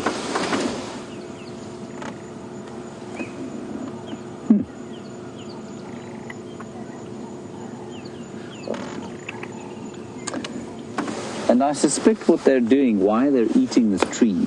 Now, they're obviously that red and black color, and a red and black color is often sort of indicative of poison. And if you look at a monarch butterfly, that's the most obvious answer, or obvious example. It's orange and black, and it's indicative of the fact that it's possessed of alkaloids that it's picked up from milkweed plants as a larva. And I think these nymphs are eating on this plant, this Gymnosporia plant. It's very full of tannins, and I suspect they're eating on this plant in order to absorb those tannins and perhaps make themselves distasteful, and I'm sure that's why they're that orange and black color.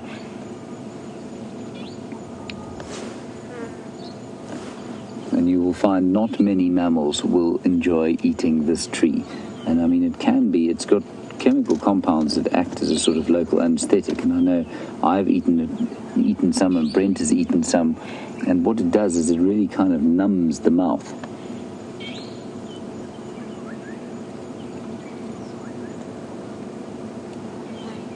Beautiful. Right, so that's the cotton stainer. Fascinating. Right? Let us leave these cotton stainers to their Gymnosporia senegalensis breakfast and press on, shall we? Yes.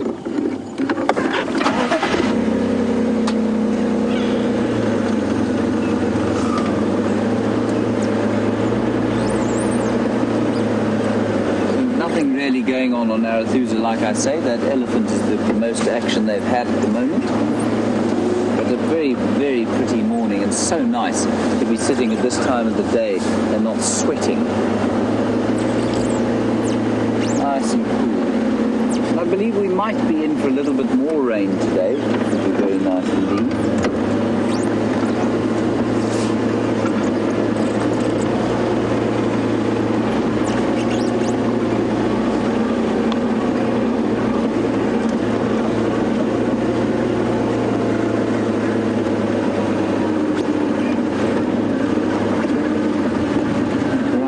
Curtis in Virginia. We were watching that elephant eating, and of course we know that elephants can be quite destructive. And I just want to know what's the biggest tree I've ever seen an elephant push over. Probably a large knobthorn tree, sort of about this size here. That's probably about the biggest that I've seen an elephant push over. They are definitely capable of pushing over larger ones, like a big marula they can push over. They'll struggle to push over big jackalberries because the ebony wood in the jackalberry tends to be a bit denser. They'll struggle to push over leadwood trees, for example. I don't think they'd even try. And some of the fig trees perhaps as well they would struggle to push over. But the marulas and the knobthorns are the ones that take the most hammering.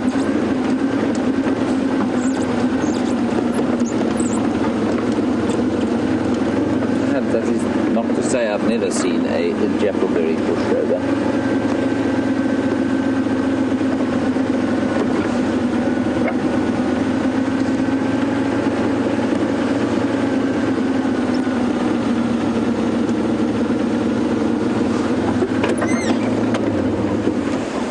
Little diker.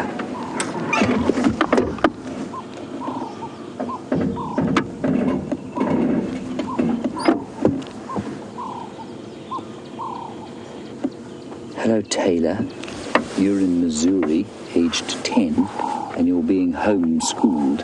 I'm assuming you're not in class at the moment, or perhaps this is your biology lesson for the day. Taylor, you want to know if we only look at the male elephants or if we look at the herds as well with the females. Taylor, we actually normally see mostly the herds. There's a little diker going through there. We normally see Oh, sorry, hang on. I got the question wrong. The comms are not great. Oh, there we go. Okay. So, Taylor, you want to know if the herds will only throw the males out or if they throw the females out as well. It's only the males. The females get to stay in the herd because there are various reasons for it. But in so many mammal species, what happens is that the nursery herd will remain together, and it is often a group of females, related females. Lions, it's the same. Elephants, it's the same.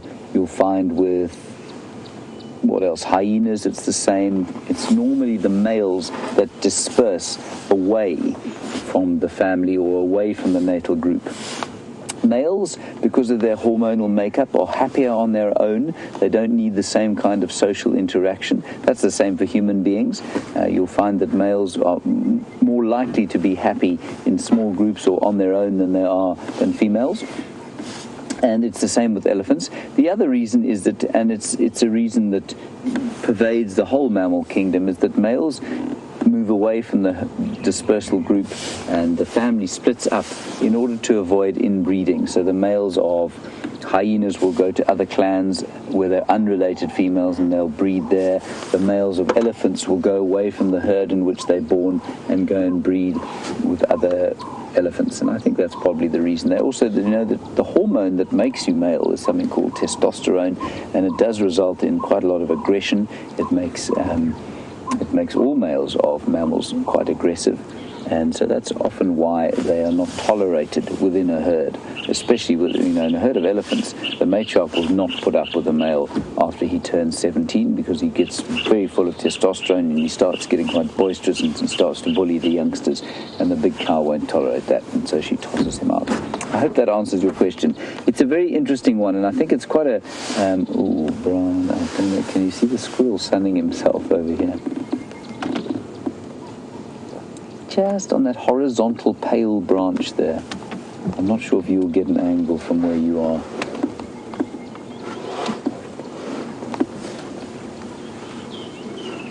You got him? No, I don't see. Yeah, I can see him. He's moving now. Little rodent.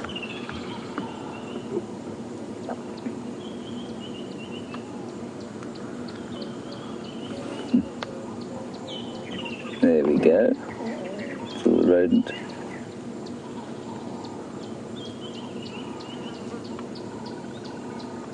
Anyway, I hope that kind of answers your question, Taylor. It's an interesting one. So males of just about all mammals will disperse away from the family, and one of the interesting ones that doesn't, actually, is the human being.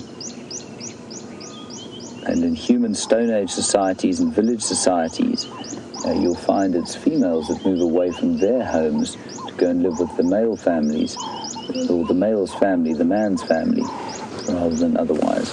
And I think that's really quite interesting. Why that is, I'm not really sure. Speaking of rodents, I just want to show you something. I've mentioned that we've had a bit of rodent problem in camp of late. And yesterday evening, Brian and Andrew called me to their room, and I was supposed to be filming and helping them. And Brian, how's that for you? I'm going to show you a video here of exactly what went down in Brian's and Andrew's room. I don't think there was any bad language in this. Is that all right? How's that, Brian? Yeah. Better? Yeah, that's good. Okay, here we go, everybody. So that is Andrew standing on his bed with a large stick. And tell us why you're standing on the bed. Scared of the rat!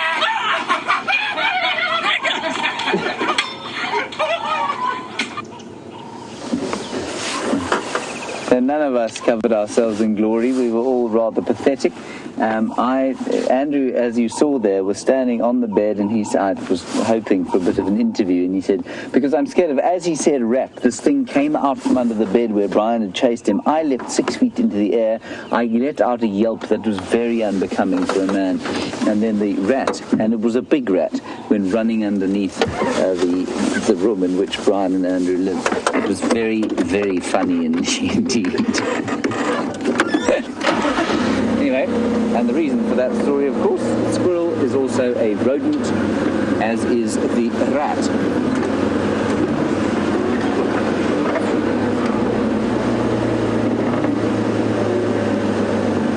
Right, something far less terrifying for Andrew this morning, the carapace of a chelonid. Let's head across to Scott.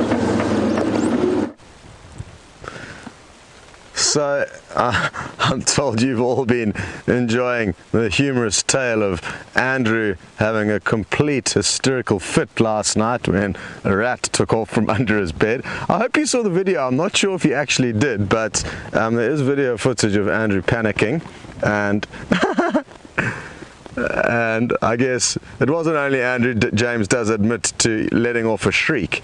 Now, this is a lot more of a stable scenario, so Andrew is corpus mentis, he's in control, and sadly we're not too sure what happened to this hinge-back tortoise, Speke's hinge-back tortoise. It's been lying dead here for quite a while, I presume. It looks like it's been here for quite some time. It's scutes, which are these keratin, little paper-thin keratin layers which cover their bony shell and give them color. One of them had already fallen off, and as you can see, I peeled this other one off with absolute ease.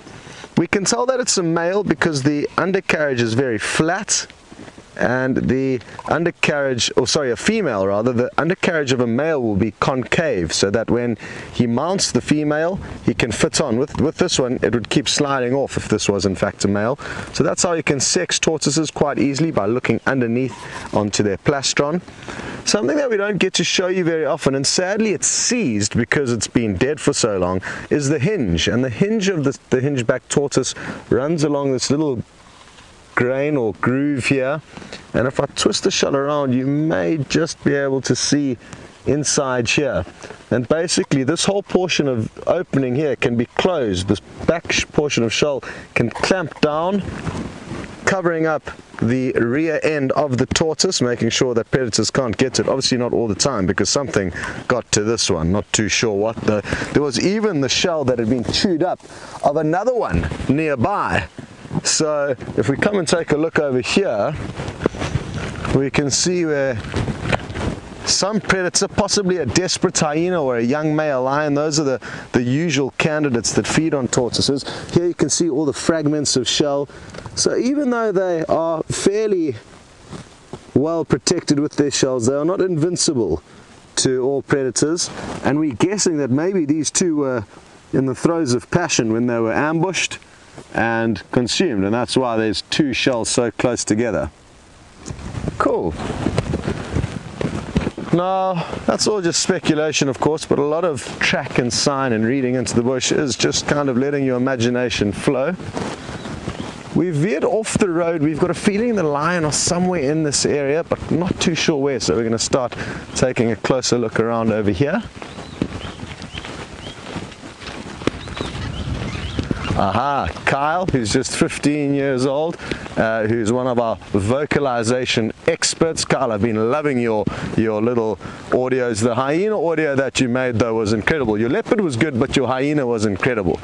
Now, Kyle, you've on the same wavelength as me, and hoping that the hyena tracks that we saw running towards the same direction that the lions were moving in will indicate that the lions have possibly made a kill, and that's why the hyena was also heading into this area with the chance of possibly picking up some scraps.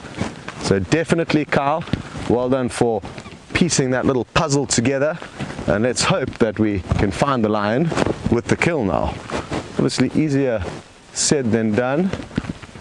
And as the bush starts getting a little bit thicker, up ahead here you can see there's a wall of thick vegetation. It's often good just to stop. As soon as you start feeling uncertain or a little bit unsafe, stop. And I think that rule can be applied not only in the African wilderness, but just as a general rule in life. Stop moving forward if you're not feeling safe, because that's generally where the trouble is going to come from. It's generally not going to come from behind you. The wind is strongly in our favor, as you can tell from my little ash bag.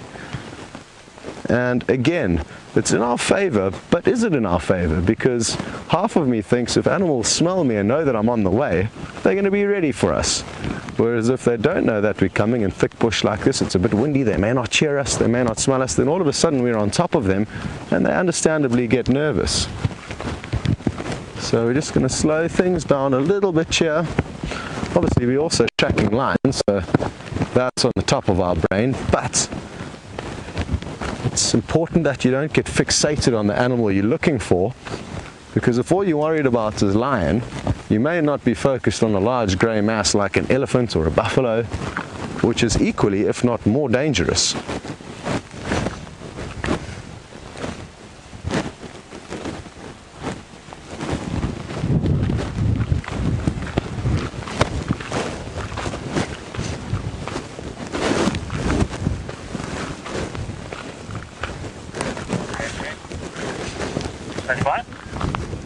Hello Sarah in Ohio, and good to have you on the bushwalk with us.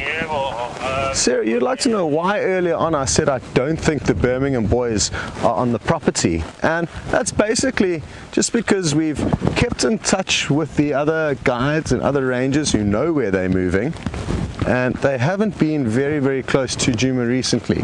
Now, well, they actually have been quite close, just not onto our property. And the reason why I said I'm hoping they're going to come back is because it's long overdue. They haven't been to check this part of their territory, and because they haven't been yet to check, they're going to start worrying and wondering what's going on there. Are there other lions there? You know, they're going to need to come back and check. And I guess the reason we know that they haven't been here is because we know they've been found elsewhere, and we're driving around here every day and not seeing any tracks of them, any sign of them. But that will change, Sarah, that definitely will change. They're going to come back for a visit, and they'll come back and probably spend a lot of time here at some point. But for now, they've got business to deal with elsewhere. Watch out for the thorns here, Andrew. Well done.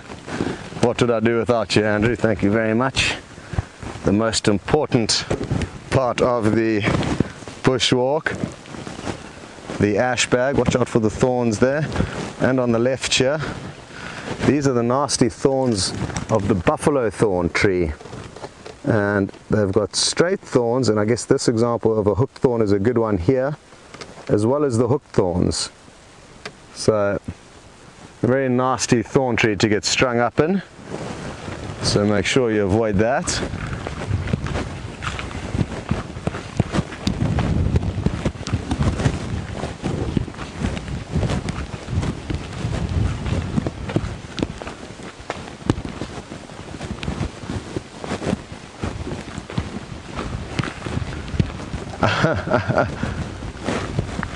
Well, Liz Lapa, you would like to know who's leaving food around that's attracting the rodents into Andrew and Brian's room. Well, Andrew fancies himself as quite a animal whisperer, and who knows what little treats or snacks he's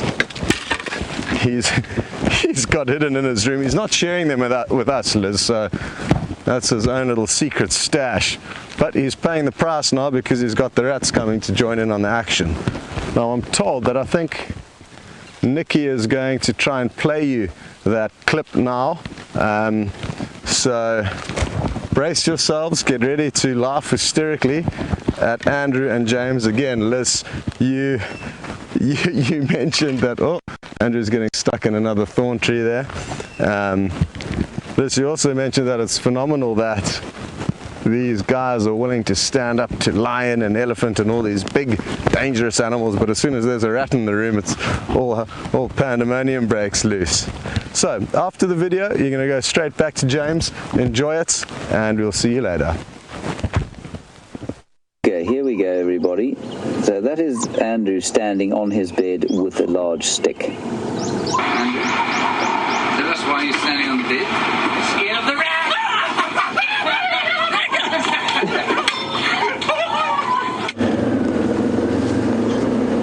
I think that's very unfair of Nicola to be playing that clip publicly again.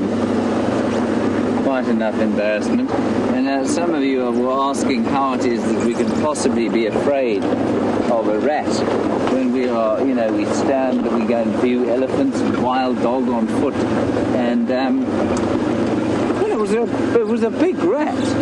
And it's something about the movement that a rodent like that has that just terrifies the wits out of a human being. I don't know, I was very calm. sorry, we're going back to bushwalk. Let's go back to bushwalk. Okay, well, some exciting stuff's happening here. That's why we raced you back to this Wahlberg's eagle. It's a pale morph, and there it is shaking its wings, and you can see it's looking around. And what it's looking for are some crested francolins that we saw running into that fallen down bush willow tree. And the francolins have got quite a few young chicks with them. And this Wahlberg's eagle is hoping to find its breakfast here. Now it'll be interesting to see what it does. It's just landed about 30 seconds or a minute ago, and now it knows that it's going to have the hard job of trying to pinpoint exactly where these francolin and their chicks may be hiding. And francolin will, especially the chicks and a lot of ground dwelling birds, will have cryptic camouflage, and that cryptic camouflage will mean that they can just drop flat and keep dead still whenever a predator comes onto the scene. You can see the Wahlberg's eagle that knows they're there, and now it's just trying to pinpoint exactly where they are. When I initially saw this eagle plummeting out of the sky, I thought that maybe a tawny eagle, a slightly larger raptor that was swooping down to keep an eye on the lion and their kill, but no joy. Wahlberg's eagle are not good indicators for finding kills, so to speak. But that was the initial thought of joy that went through my mind. Then I saw the francolin running off and realized that the eagle had alternate plans. Still searching carefully, and I don't want to send you anywhere because things could escalate dramatically in a very, very short space of time.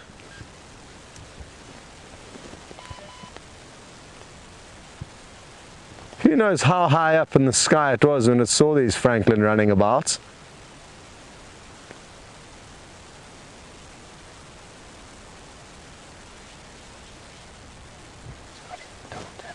And Andrew's have you gone in for the double tap? No, I need you to push it through. Okay, so I'm going to help Andrew by pushing the double tap to get you closer, and there we go. Now bear in mind, everyone, that it may be a little bit shaky, but he's already been holding this pose for quite some time. Well done, Andrew. Great work on camera, and look at how wonderful it is that you can see it's searching desperately for breakfast, looking all around. And I'm really interested to see what its next move is going to be. Is it going to try and clamber through that thick bush?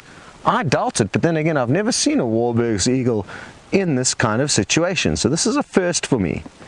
And that's why I don't want to send you anywhere just yet. This is really interesting stuff. And Andrew, as soon as you need a break, you're more than welcome to zoom out. And then if things heat up again, I guess we can charge back in there with a punch zoom, as the cameramen like to call it. But now you'll get an idea that we're quite close to this bird of prey, and even though we are here, it's not too concerned by us, and I guess the reason why is that it knows there's a possible meal nearby. So wonderful stuff that we were looking for a larger cat-like predator, and then an avian predator swooped down and stole the show. And that is what I love about being on these live safaris, is that we can expect the unexpected all the time, basically, and we may set out for certain goals or achievements every drive, very seldom come through with that, but have a great journey along the way. And this is a wonderful example of that. You just never know what's going to intrigue you and what's going to come across. And like I said, this is a first for me. I've never seen a Wahlberg's eagle hunting like this. You'd expect them to just kind of swoop down if they didn't catch anything, move off, but it's seriously investing some time here, just making sure that there's no chicks hiding out in this thick bush. What's interesting and what I'm surprised by is that there's no francolin alarm calling, and usually what would happen, and if I think it was closer to actually making a kill, there would be the adults shouting very loudly to not only warn their chicks, but also to just let this predatory bird know that it's been detected, it's wasting its time. And like most predators, without the elements of surprise, that opportunity to succeed is basically gone.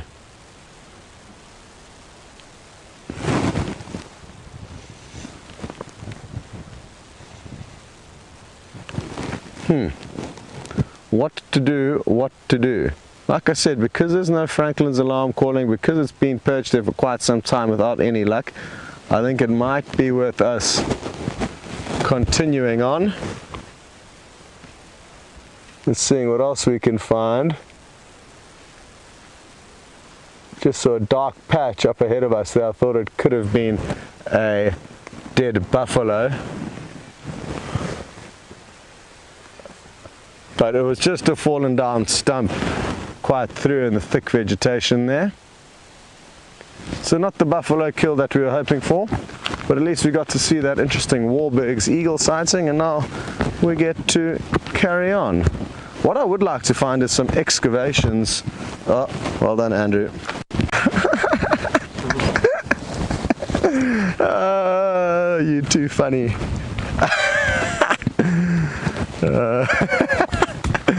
I keep hoping that he's actually going to have found something interesting, but that's not likely with Andrew. He's only going to find my sock, which is useful, but not that exciting.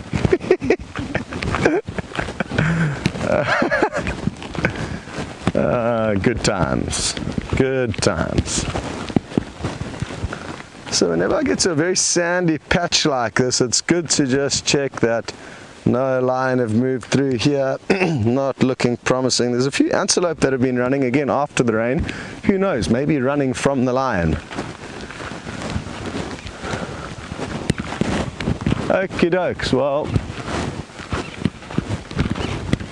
we're gonna continue prospering on this beautiful cool morning here in the Sabi Sands, and while we do, you're gonna be back on the vehicle with James. Right, well, Simbambala, I'm afraid this morning is turning out to be fairly mammal-free, other than that elephant that we saw earlier. A couple of birds, plenty of flies, and of course oh sorry, not Simbambala, we're not on Simbambili. Everybody, we're not trespassing. Simbambili is just over to the left-hand side of us here. We're on Arathusa. Lots of flies, lots of cotton stainer bugs, and one elephant. That was close. You know you're not on... I did trespass once onto Simbambala by mistake. It was very early on in my career here. And it was with Jean-Dre, and I think it was his first night out actually. And we suddenly noticed that those enormous bumps you see us go over, that suddenly smoothed out. Suddenly the road was like a highway, and we couldn't really figure it out until we popped out on the northern fence, well beyond where we should have been. Thankfully no one saw us. Nobody knew about it. They do now, of course. But you know you're on Arathusa when you go over these bumps.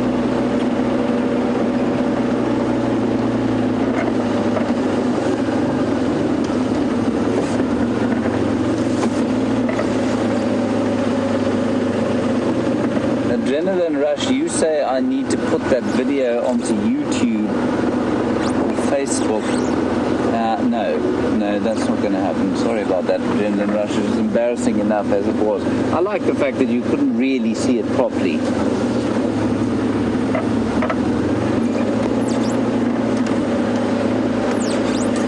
Right, well, we're coming out of Arathusa, not Simbambala, and we're going back onto Wiyatela or Juma now.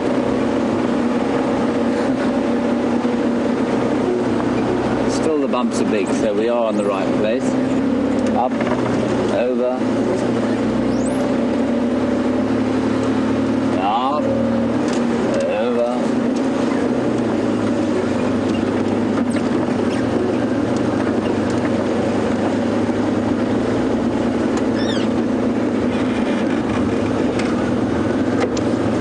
Interesting question from James Bear, a great birder or ornithologist, ornithological enthusiast.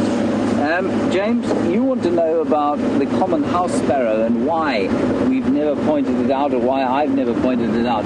I've never seen one here. I've used to see them in the village at Ngala, in the staff village. There were plenty of Passer domesticus, or house sparrows. I've never seen one here, actually, and certainly not out in the wild. I haven't looked too closely around the camps, but I've never seen a house sparrow here. Very good question, because normally, of course, they occur all over the place. Anywhere you have a human habitation, Passer domesticus is in, generally in great abundance. So we're just heading down the gap now between Djuma and Arathusa, not Simbambalai, to our right.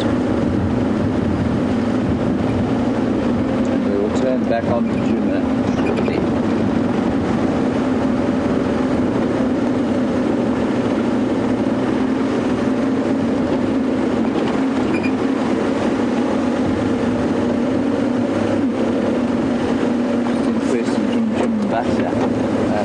Country outside of Africa would I like to go and visit and see, so that I could study the natural history? Jim, I would like to go and see polar bears. That would be wonderful to go and see. So I suppose to go and investigate the northern reaches of Canada or Russia would be fascinating. I would love to see wolves as well, and so anywhere where they had wolves would be fascinating for me. I'm just trying to think. Oh, the other place, the wildlife of Australia I find very fascinating, and so I would like to go and see the wildlife of Australia. Everything hops in Australia, and it hops in Australia because the continent of Australasia is so nutrient poor. Well, not the entire continent, but the landmass of Australia is so nutrient poor, and that means that animals have had to develop the most efficient possible way to move. And the most efficient possible way for animals to move is to hop.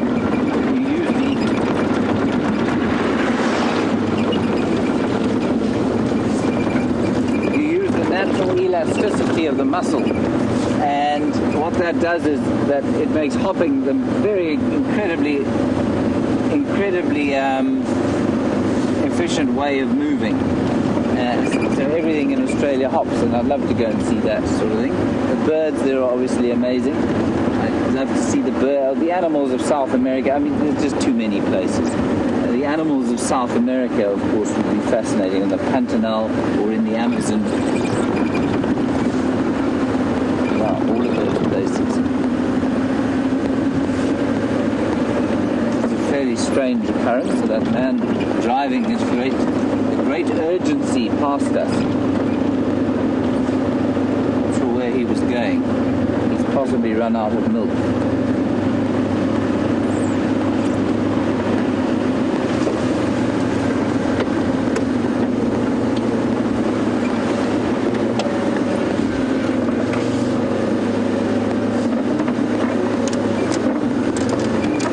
Hello, Ruth. You're on YouTube and you say, did we tell you the temperature? I look freezing. Ruth, I'm certainly not freezing. I'm a very pleasant temperature. Now, very pleasant, sort of balmy 21 degrees Celsius at the moment, which is about 69 degrees Fahrenheit. So it's actually very nice out. I've got a jersey on because my body simply isn't used to being at anything less than 700 degrees. So this is where we went on to Arathusa this morning. This is where we had the dwarf mongoose just around here, and some what else did we have? We had long-tailed shrikes, we had rollers, hornbills, no leopards unfortunately.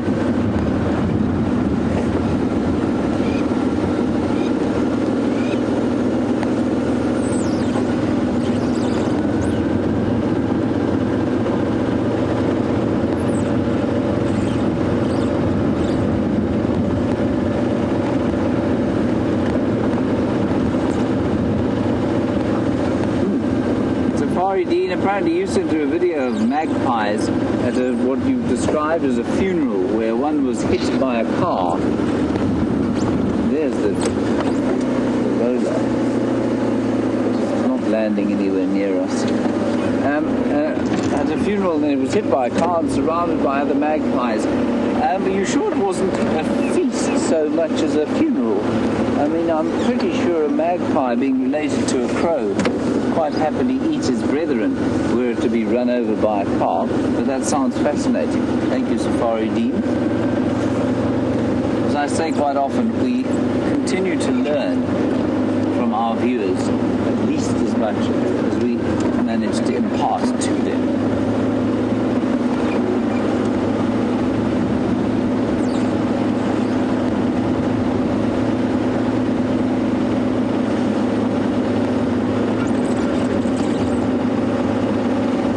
Scott on foot.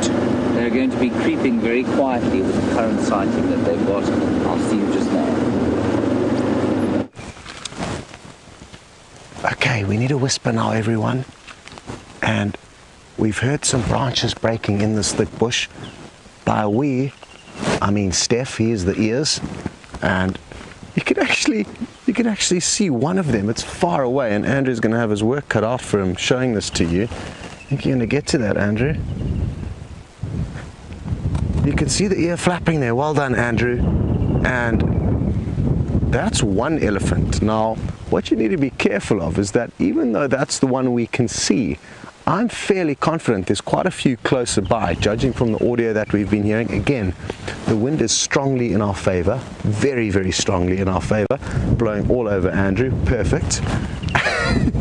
And let's just keep moving along here.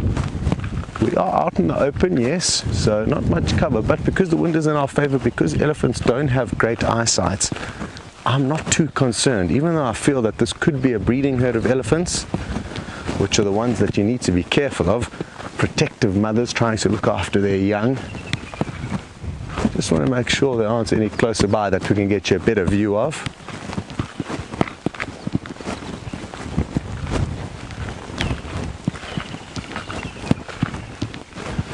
James Doherty, you would like to know exactly how good elephants' eyesight is, and it's not great. I know for a fact that them hearing you or smelling you is often going to be more likely than them necessarily seeing you. So as long as you use good cover, creep up, use shadows, you can often get fairly close to elephants. So not the best eyesight out of the animals. To what degree they see in color, I'm not too sure. Basically, how it works is I can see one that's going to be close to impossible for you guys to see. It's just to the left of that tall tree there, Andrew, in the vegetation there, below that weeping wattle that's blowing wildly in the wind.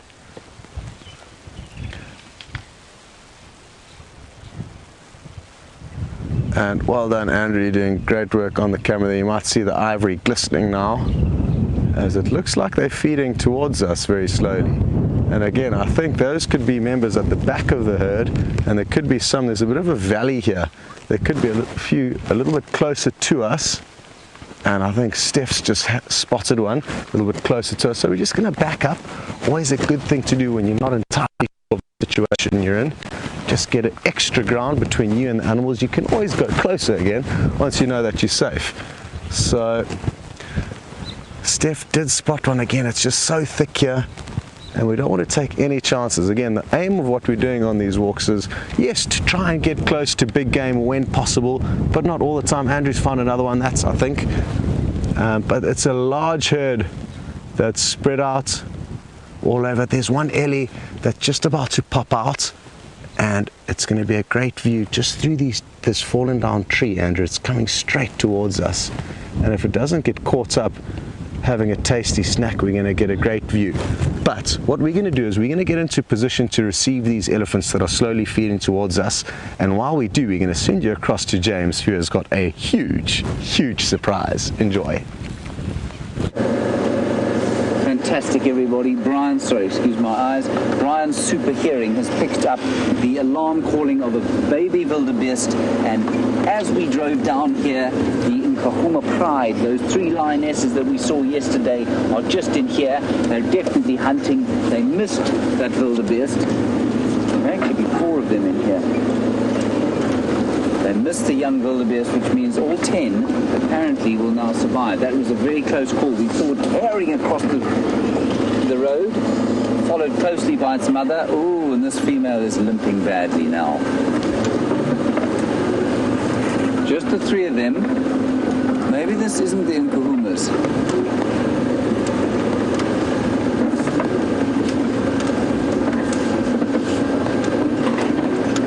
This is quite interesting. Just get into a position where we can see them. They're obviously still hunting.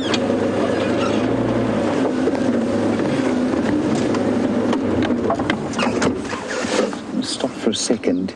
You can see limping quite badly there. No, this is the same group that we saw last night. I can see from the mud on the back there.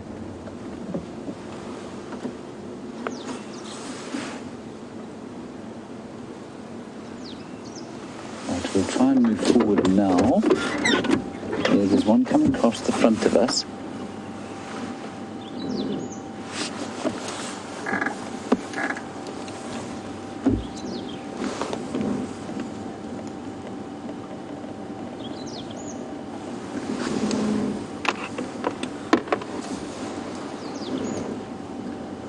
So just to reiterate, we heard wah, wah, wah, and Brian said, stop, stop, I can hear something. And then the wildebeest mother exploded out of the bush, followed closely by her little youngster.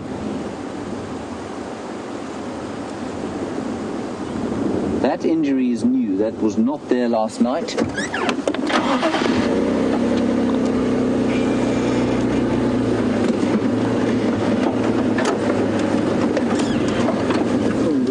Does get very, very thick in here.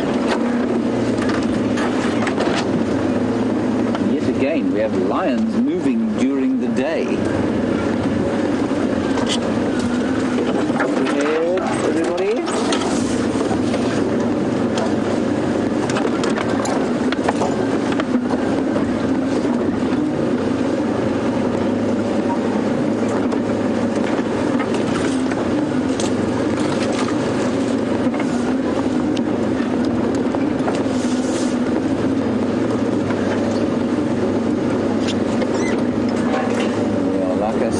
Very thick. We'll have to go around this way.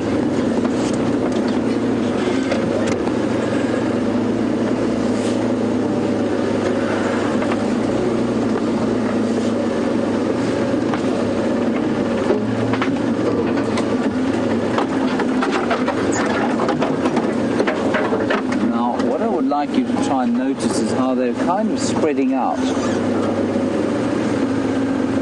Staying in auditory and olfactory contact. This female in front of us is really not looking good. I wonder what happened. They were obviously hunting last night.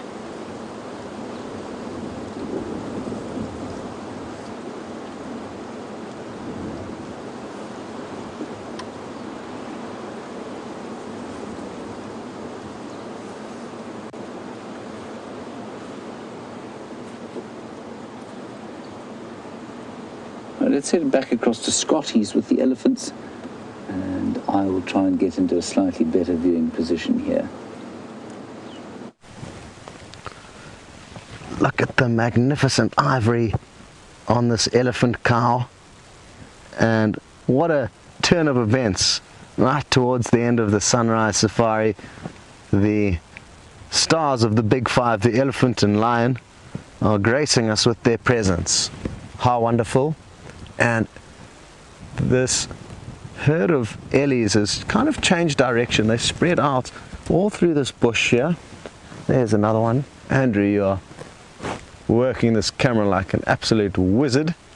And they've been changing direction actually, but it's still suiting us. The wind is still heavily in our favor. Oh, covered the camera with dust there, so apologies if you cannot see anything anymore, but it emphasizes how good the wind is, and that's what's allowing us to be in this close proximity to these eddies. I think we can even, now that it looks like they've done a full 360 almost, which is bizarre, looks like we can probably creep along a little bit further. Even though it's open, it's because I'm confident that with our neutral colors we're wearing, they're not going to detect us, and we should get some more good views of them here.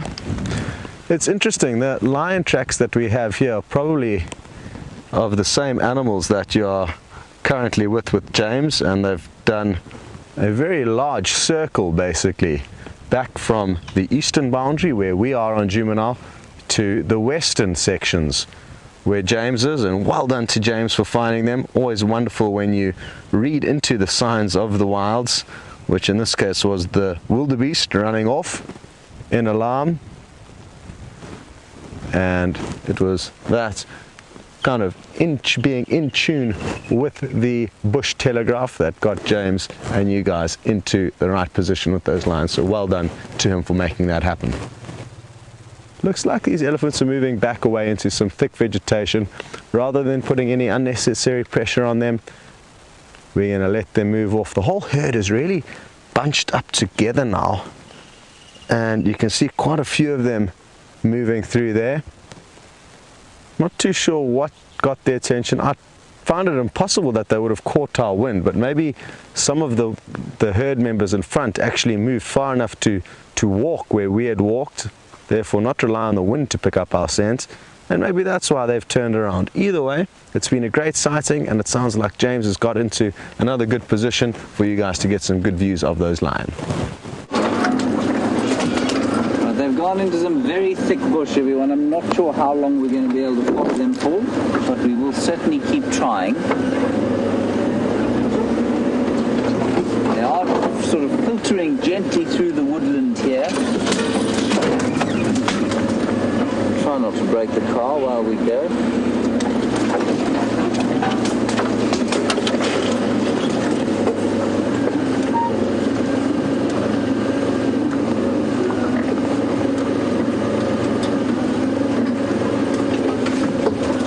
Interestingly, as I said to, or Brian said to me, he said, look, the one's waiting for the injured one.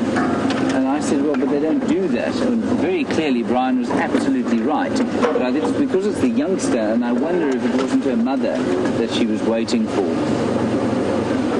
If that limp continues to be as damaging as it is now, she will really struggle to keep going.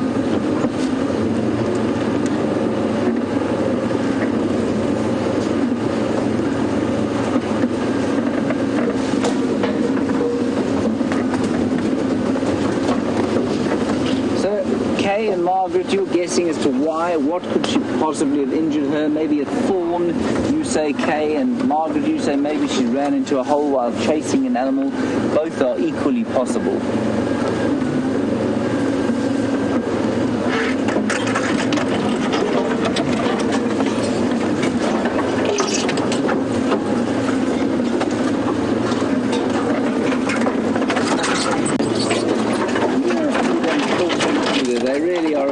Perfect colour indeed.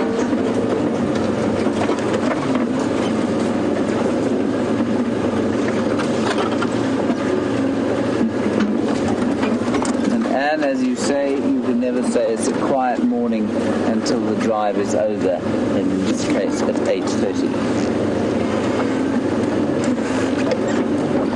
There we go. Actually, I don't think it's a thorn. It seems to be easing as she moves. So probably, maybe a hole she stepped in. Maybe she was hit by an animal. I mean, she could have been hit by a buffalo or something last night. Yeah, it may have happened right now.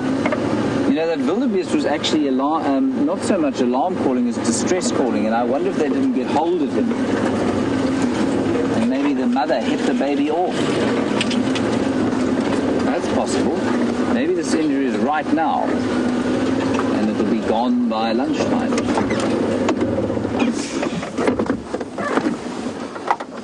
There they are. It's a beautiful picture of them.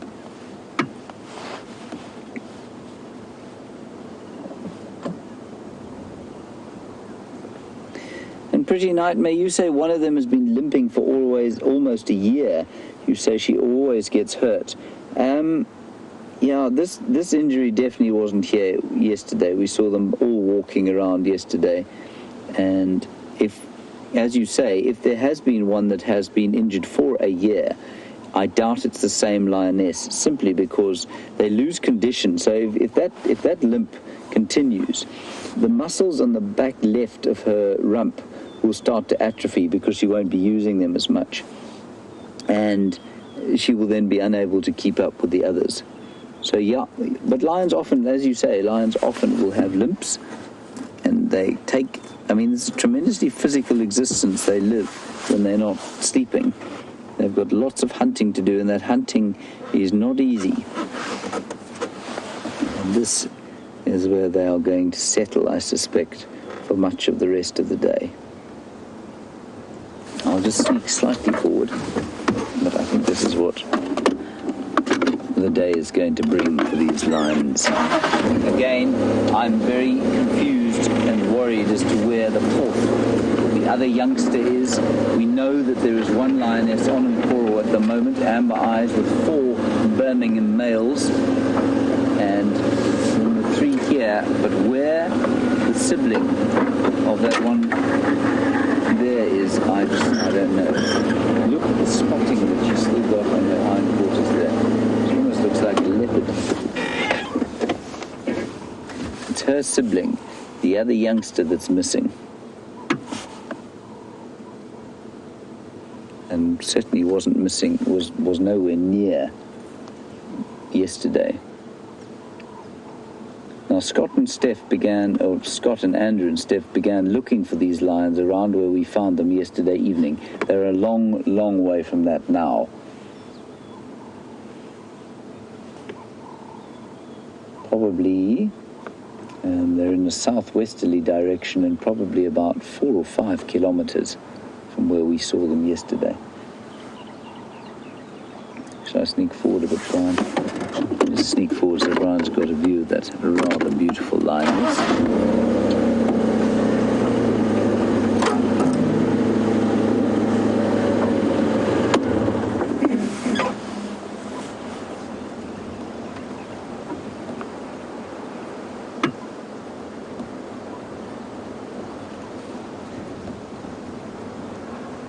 Very exhausted. Oh, there we go, have a snooze.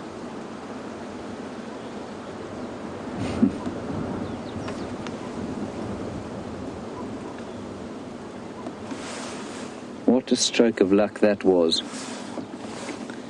Well done, Brian. Good job.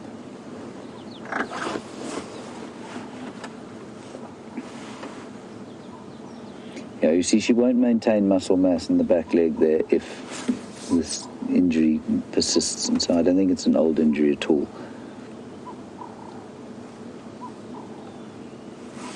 Although it could have been an old injury that was sort of redone.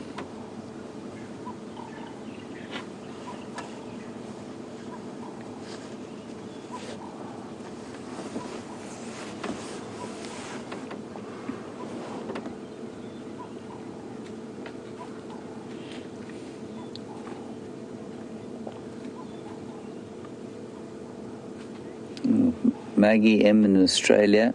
I love getting these questions just because I can't answer them, and which means I'm going to have some learning. Maggie, you want to know why it is that a cat's footprint is known as a pug mark. I've got no idea, Maggie. Brian, do you have any idea? I don't. So if anyone can enlighten us, that would be great. I've got no idea, I'm afraid, Maggie. Very good question. I've never even thought about it. But yes, for some reason, cat footprints are known as pug marks.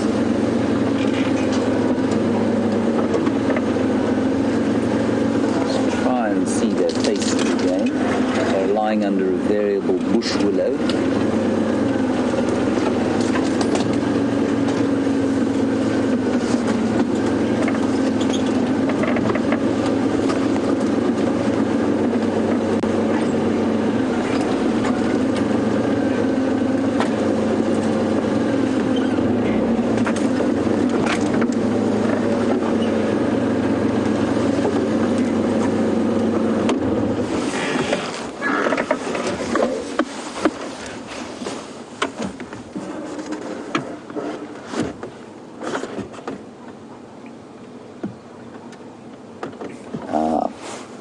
nice. Thank you, Jerry. Jerry says that a pug mark is in fact comes from a Hindi term meaning foot, and that's why every individual animal has a distinctive pug or foot mark.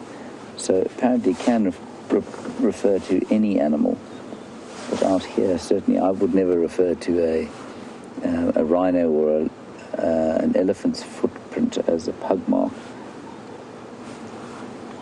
It's normally just the cats. But I suppose you could use it for any term, so it must have come from the time of the Raj, I suppose.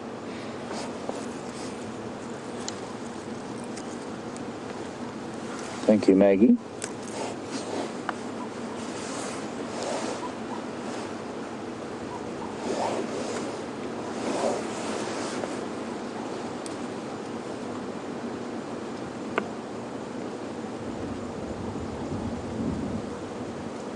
So the two adults here and then the sub-adult behind. Sub-adult is missing. And Nikki's just saying these two were chased off by a scrapper at a kill. I'm not sure when that was.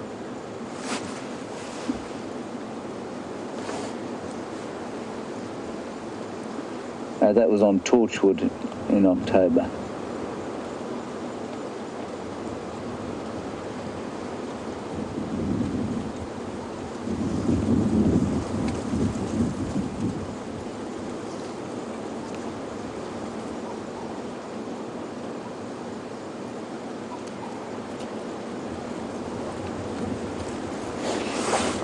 So thanks, Sarah. In Ohio, you say when you last saw the Nkuhuma Pride with Brent, one of them was limping in the front, on one of the front feet.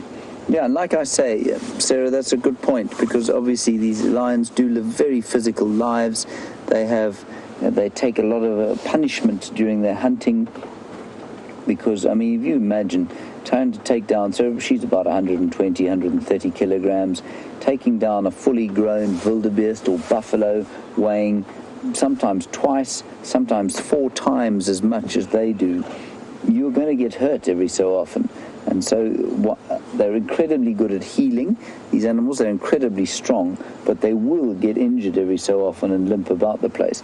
And that's why you will never find something like a leopard taking the risks that a lion would. It doesn't matter here if this injury lasts for a week or 2, she will still be able to eat because she will follow the rest of the pride. They will kill and she will share the kill. Whereas if you're a leopard, of course, or a cheetah, you can't do that. If you get injured like that, you won't eat until such time as that injury is healed sufficiently for you to be able to hunt again. So I think that's very interesting.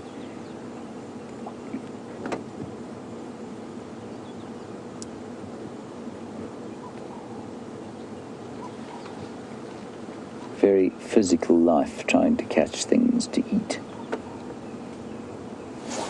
And not easy. I mean, that wildebeest calf is not big. They've smoked something. And I don't think that those wildebeest would have been alone in here. You know, just the cow and her calf. So maybe there are others around.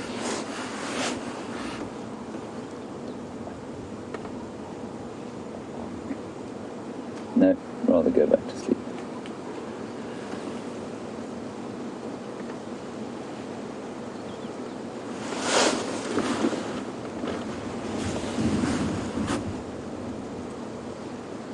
So any theories on where the other youngster is would be greatly received. I wonder where on earth they are.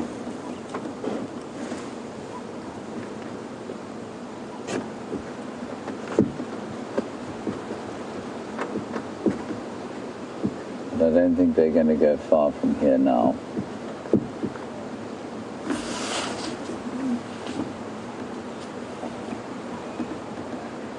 And Christy, you're also worried about where the other one is and whether they will be reunited soon. I've got a nasty feeling about her, I must say.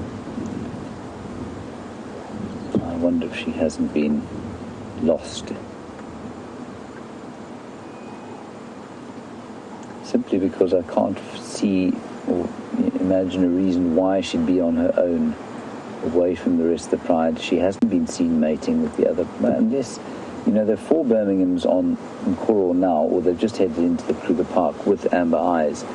I mean, unless the 5th Birmingham male is maybe, perhaps, with the other sub-adult, maybe that's happening. That's why she's not here. She's just old enough to be mating, so that's possible.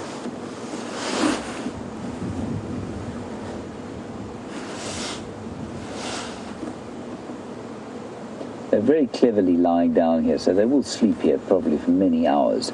But lying where they are would be almost impossible if you were on foot or you were a wildebeest wandering through here trying to pick up bits and pieces of new fresh grass that had popped up as a result of the spots of rain we had yesterday. You'd hardly see them. It'd be almost impossible to see them.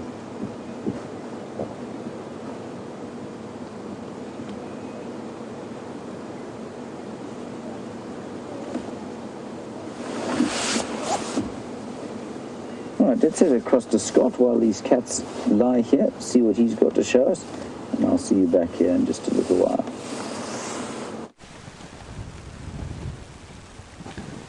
Well, very happy to say that we've managed to find you guys some millipede remains, and this is obviously a scorpion's home in and amongst this fallen down combretum tree, and you can see all the little white ringlets that make up the millipede's body, and I'm collecting here.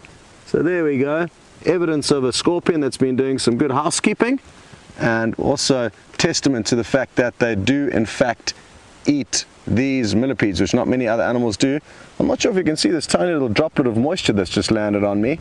So that is a raindrop. Hopefully we get lots more rain between the safaris, and even if it means the afternoon safari is a bit wet, we need rain desperately. So one little droplet's fallen, and a good omen, I guess, for the end of the sunrise safari. It's been great fun having you on Bushwalk. Andrew, thanks for your great camera work. Oh, another raindrop.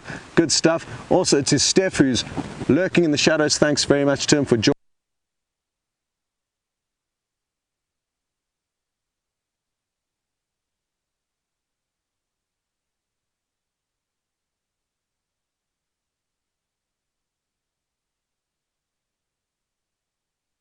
joining us and making sure that we get home safely without being trampled to death by anything. Always a relief, that. And well done to Nikki for directing the show, and to Jerry, who was lending her hand. Thank you so much for all your contributions. Goodbye for now, and back to James. Unsurprisingly, the lions have not gone anywhere at this stage, and I think that, like I said, I don't think they're likely to. Anyway, we've got a few minutes left to drive. Very nice to spend a bit of time with some lions who we haven't seen around for a while.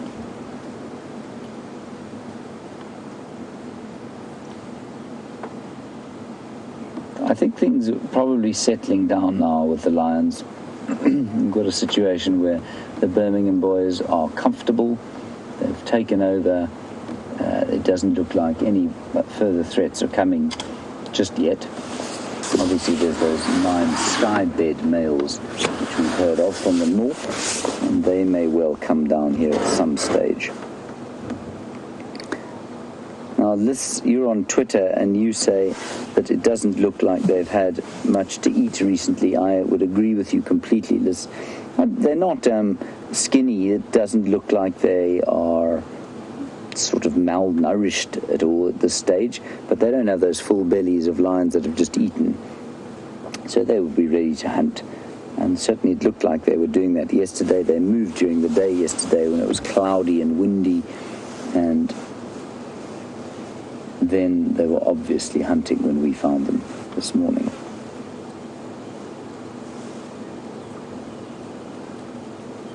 So I think they'd be more than happy to have a meal now.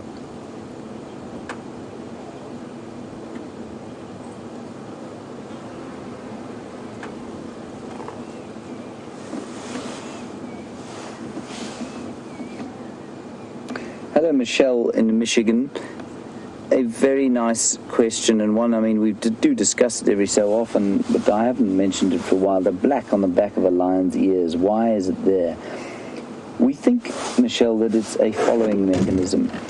And if they are hunting, of course, then they are moving and they spread out through the bush, and and that black juxtaposes quite nicely with the tawny colour on their bodies, and it's quite an easy thing to see. It's the same reason they've got that black pom-pom on the back of their tails. And you wouldn't think, in this kind of light, it's not that obvious. But I can tell you that when the light is low, it's amazing how obvious that black colour is when they're moving through kind of the dusk light through bush like this. That black is very obvious indeed. And I suspect that's why they've got the black. It's a following mechanism that helps them when they're hunting. The leopards would have it for the same reason, not for hunting so much, but possibly for their cubs, so that the cubs can follow them.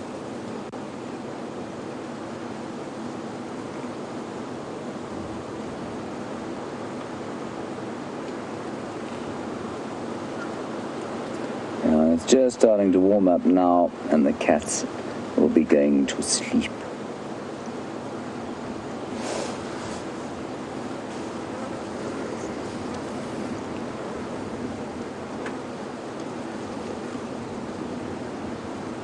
And Sarah, you reckon that maybe my assertion that the other lioness is with a Birmingham boy is quite possible, because at least 2 lionesses have been seen mating with a Birmingham boy as of late, so maybe it is that's where the other young lioness is. Thank you, Sarah. I've been very busy today. It's good news. It was also Sarah yesterday who informed me that Nkuhumas was the Tsonga name for a brown ivory tree, and I will still try and find one. I haven't seen one today, but they are around. It's a little bit embarrassing when somebody in Ohio is able to tell you a Shangaan or Tsonga word that you should really know. So thank you very much for that, Sarah.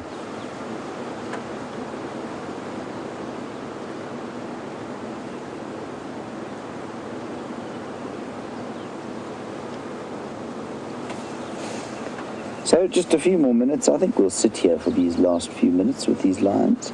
Just enjoy their company. Try not to fall asleep with them. I find watching any animal fall asleep makes me immediately want to do precisely the same. Luckily, I don't have to hunt a wildebeest there. I can just go to camp and have a delicious breakfast. What's for breakfast today, Brian? Is it muffin day? I think it's muffin day. Yeah. I'll be having seeds and cheese and coffee. You have a muffin, Brian? Probably. Maybe a bowl of cereal.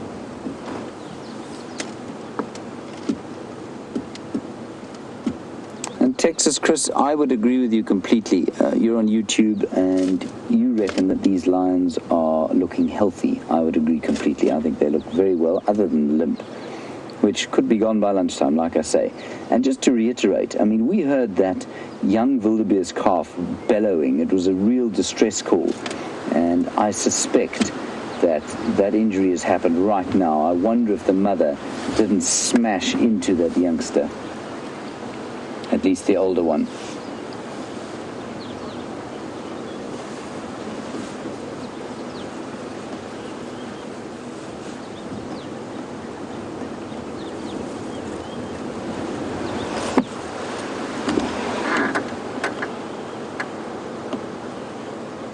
I'm just going to quickly call in the lions again. Because nobody seems to have heard me, and I think the guys from Cheetah Plains are interested.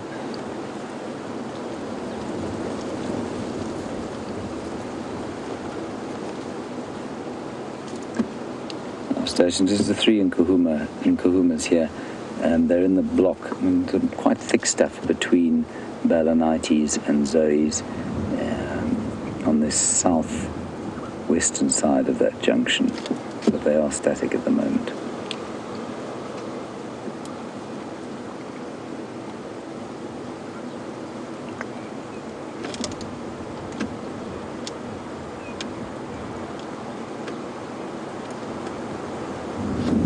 Right.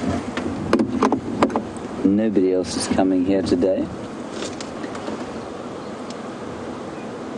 So we'll see what unfolds here this afternoon. Well, we won't. It is the lovers' turn this afternoon. Jamie and Brent, of course. They will be out on drive this afternoon. And with any luck, they'll re-find these lions and possibly some leopards, cheetahs, wild dogs, elephants, and the buffalo as well. Right, a big thank you. That's it from us today.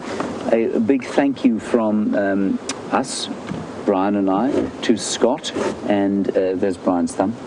Thank you, Brian. Thank you, James. Good job today. Thank you. A big thanks to Nikki and Jerry in the final control, to Scott and Andrew on the walk with Steph.